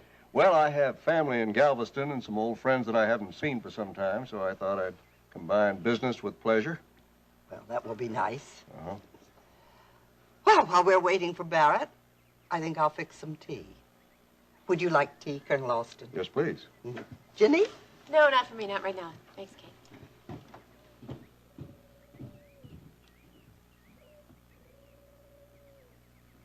Mrs. Marshall, how is Barrett adjusting? He seems to be doing well. Are there any lingering effects to his imprisonment? Yes, from time to time. But what specifically, if you don't mind my asking? I'm quite concerned. Well, there are times when his mood swings go from one extreme to another. Not violently, but in subtle degrees. Mm-hmm. Without apparent cause? Not that I can see. It seems as if he's got an entirely other life going on in his mind. Well, some of those, unfortunately, some of those horrible memories are still quite alive. Barrett doesn't talk about the prison camp much. I think he wants to pretend that it never happened, but... So I don't ask many questions. I spent several days with Barrett in Bangkok on his way back to the States, and I think it's wise not to force him to relive those memories. He'll be able to deal with them as time goes on. After the helicopter crash, there was something that he remembered. What was that? He remembered that Elliot Carrington was the one who gave the escape plans to the prison guards. Barrett, it was a terrible shock for him. His name is Stokes. Bernie Stokes. Right. Now, as soon as you get him out of jail, I want him sent out of the country for a while. I don't care where. Mexico. Ensenada. You're the lawyers. You figure it out. That's what I pay you for. Right. Now, as soon as you get him out of jail, I don't want him getting any bright ideas about turning me in. You tell him that for me, will you, please? Thank you. Don't appreciate being kept waiting all day, Chris. You're breaking my heart. Chris! I've got a lot more important things to worry about than you, Paige. I came all the way out here to talk to you. So talk. I want to find out if my film was in the studio.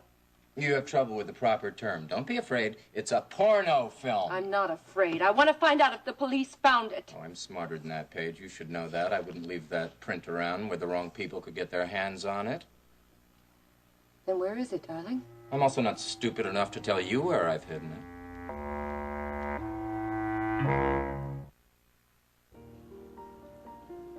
So what makes you think I have lady problems, huh? Feminine intuition, I suppose. I'd say your feminine intuition is pretty accurate. Actually, everyone at World Oil knows that you were all set to marry Jenny Marshall on Christmas Eve before her husband came back from Cambodia. Yep, it's no secret. And now, of course, everybody thinks that that's the reason that you're leaving town. Everybody thinks that? Oh, but that's just talk. You know how secretaries love to gossip. Yeah, guess so. Now, I don't usually cotton to that sort of thing, you know, but there's always one of the girls that thinks she just has to bend my ear. Well, you know what? I really wonder what those sane people would think if they knew I wasn't going to leave town after all. What? Something's come up. And that's changed my mind about going away. Did Barrett tell you that Elliot Carrington was a traitor? Yes, he did. Did it come from one of his nightmares? No. Well, was it a memory flash? How did he remember? Ryan Connor, who's Alex Wheeler's nephew, discussed it with Barry first. Now, Alex Wheeler is the man that Carrington tried to murder. Is that right? That's right, yes. And Ryan Connor is his nephew. He also works for Alex at World Oil. All right. Now, what grounds would Ryan Connor have to discuss this subject with your husband? Before Ryan was Alex's executive assistant, he was in the CIA for a while. Oh, that's right. Yes, right. I understand. Some of the CIA thought that Carrington was the traitor. I remember their theory. Now, they thought because Carrington was seen with some local politicians near the Cambodian border, they assumed that he was given safe conduct for turning in his fellow prisoners. You sound like you don't believe that, Colonel. No, I don't. Well, why would Elliot be with the Cambodians on the border, then?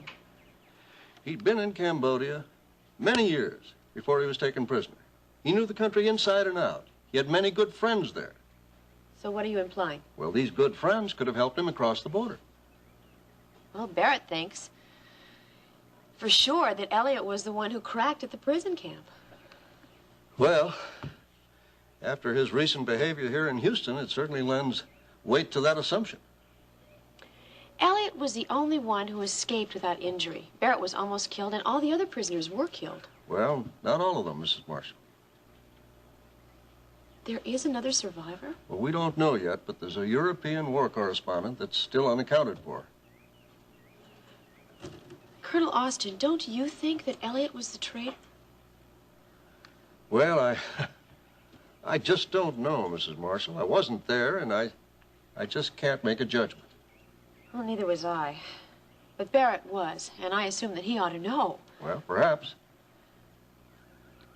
I hope that all this information will be kept confidential. I don't want Elliot to get in trouble. He's in enough trouble as it is already.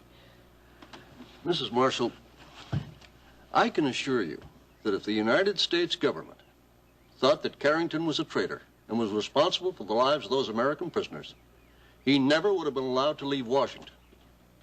I see. Well. Barry, you have a visitor. Why, Colonel Austin. Yes. What a pleasant surprise. Well, nice to see you again, looking so healthy and happy. Being back at the ranch has meant a great deal, and of course, being Ginny. Mm-hmm. What brings you to Houston? Well, I've come here to give you a medal.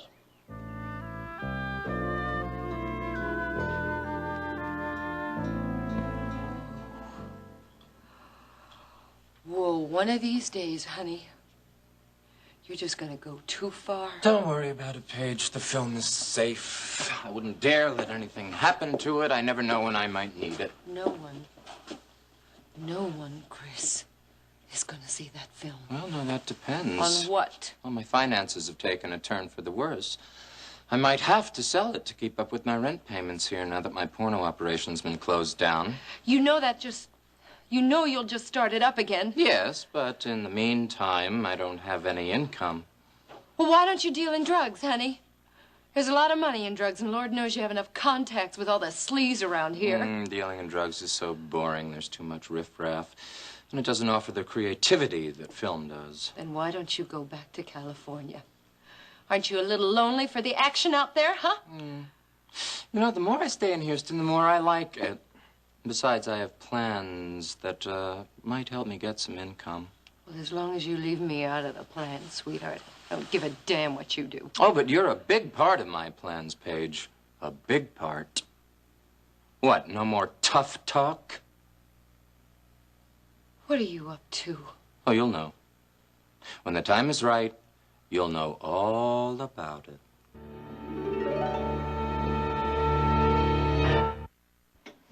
Yeah, I feel like a real celebrity today. Well, why's that, Bobby Sue?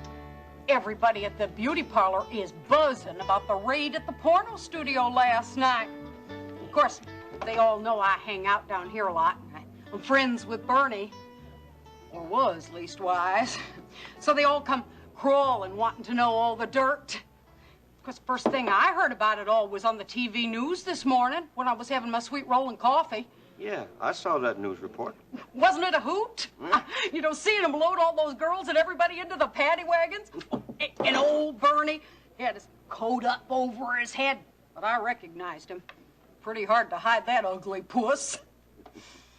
Well, he won't be lording it over the coop anymore. At least, well, not for a while. I reckon not. Oh, and those girls, the way they wore their hair. You know, all teased up like that within an inch of their lives. I'll tell you one thing. They didn't come out of my beauty parlor, no, sir. Oh, hey, Billy Joe. Hey, Bobby Sue, how you doing? You missed all the excitement. Oh, yeah? Well, what excitement did I miss? Oh, Billy Joe, you watch television, and it's been in all the newspapers, too. Bernie went and got himself arrested. Oh, yeah, well, I read all about that, sure, yeah. And you know what everyone says? No, what is it everyone says?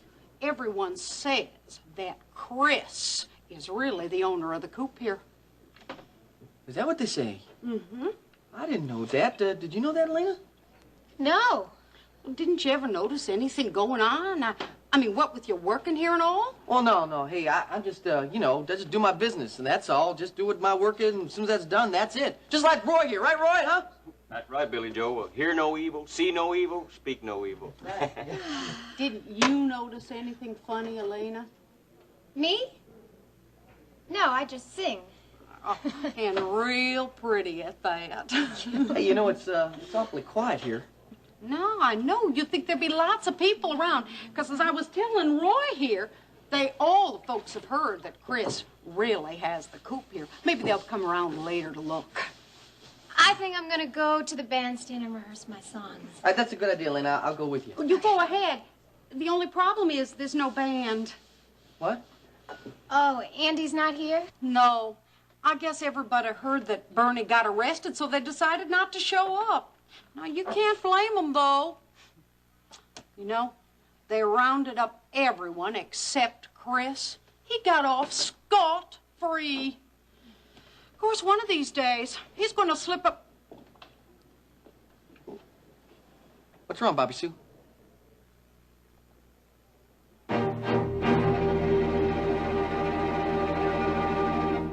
Mrs. Marshall, that was a wonderful home-cooked meal, and I sure do appreciate it. I'm so glad you enjoyed it, Colonel Austin. Colonel Austin, tell me exactly the name of the medal you're going to give Barrett. The Distinguished Service Medal. Oh, sounds wonderful. In the Army, the term distinguished service isn't bandied about lightly. I'm sure it's lovely. When are you going to give Daddy his medal? Honey, that's not the way to ask. Steve, you got a point there. Well, does it have to be done in the city at a military building? No, it can be awarded anyway. If you'll pardon me for saying so, the main thing you have to have is have a high-ranking officer present. You mean that it could be presented right here? Certainly. This would be a nice setting. I'd like that. Well, you just pick a time in the next several days, and I'll be glad to give you the award and read the citation. That would be wonderful. You know, the Marshals have a proud military tradition. When I grow up, I'm going to win a medal, too. I bet you will, honey. I appreciate your coming to Texas, especially for such an occasion. It's such a pleasure to see you again. Well, thank you. It's nice to see you settled and happy. Now I'm going back into town, and Victoria Bellman's going to make arrangements for me to meet Elliot Carrington.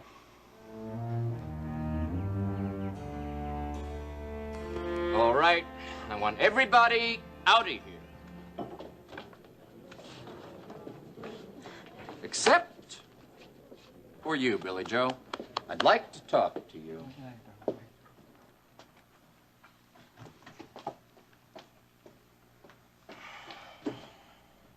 Hey, I guess your hands are really filled today, huh? Yes, I have had my hands very full. That's too bad about Bernie, huh? Yes, it is. What's going to happen to him, do you know? Well, I've already gotten Bernie out of jail, but if Bernie knows what's good for him, he won't come back here to thank me, if you know what I mean. Well, yeah, sure. I mean, that's a good idea. I mean, if somebody came here and found Bernie, they'd probably, you know, connect you with that porno ring. Mm-hmm. Or you. Me? Well, you're the one who supplied me with several of those girls I used, aren't you? Yes, sir. Yeah. Therefore, you also have a lot at stake in making sure that everything is kept quiet. Oh, hey, you're absolutely right about that. I mean, yeah, I don't want my name to get mixed up in any of this. Oh, and any plans you might have about leaving the coop are out of the question. I'm going to need you now more than ever.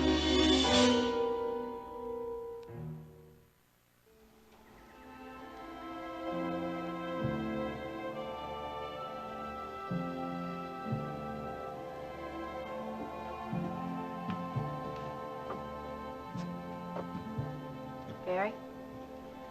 You tired? No, why should I be tired? Well, you've been up since 4 o'clock this morning and worked all the way through I to feel sunset. fine, Jane. Something's wrong. What is it? I don't want to talk about it. Barry, Just please. forget it. Colonel Austin coming here bring up all sorts of bad memories from the prison camp. Stop treating me like a child. Steve is your child. I'm your husband. Barrett, please. Don't patronize me. I didn't intend to do that. Well, that's how it feels. Just concerned about Colonel Austin's visit. At It's the not camp. Colonel Austin. It's Elliot Carrington. Austin has no right to see Elliot. Colonel Austin is a friend of Elliot. Elliot's a traitor. He doesn't deserve to have friends.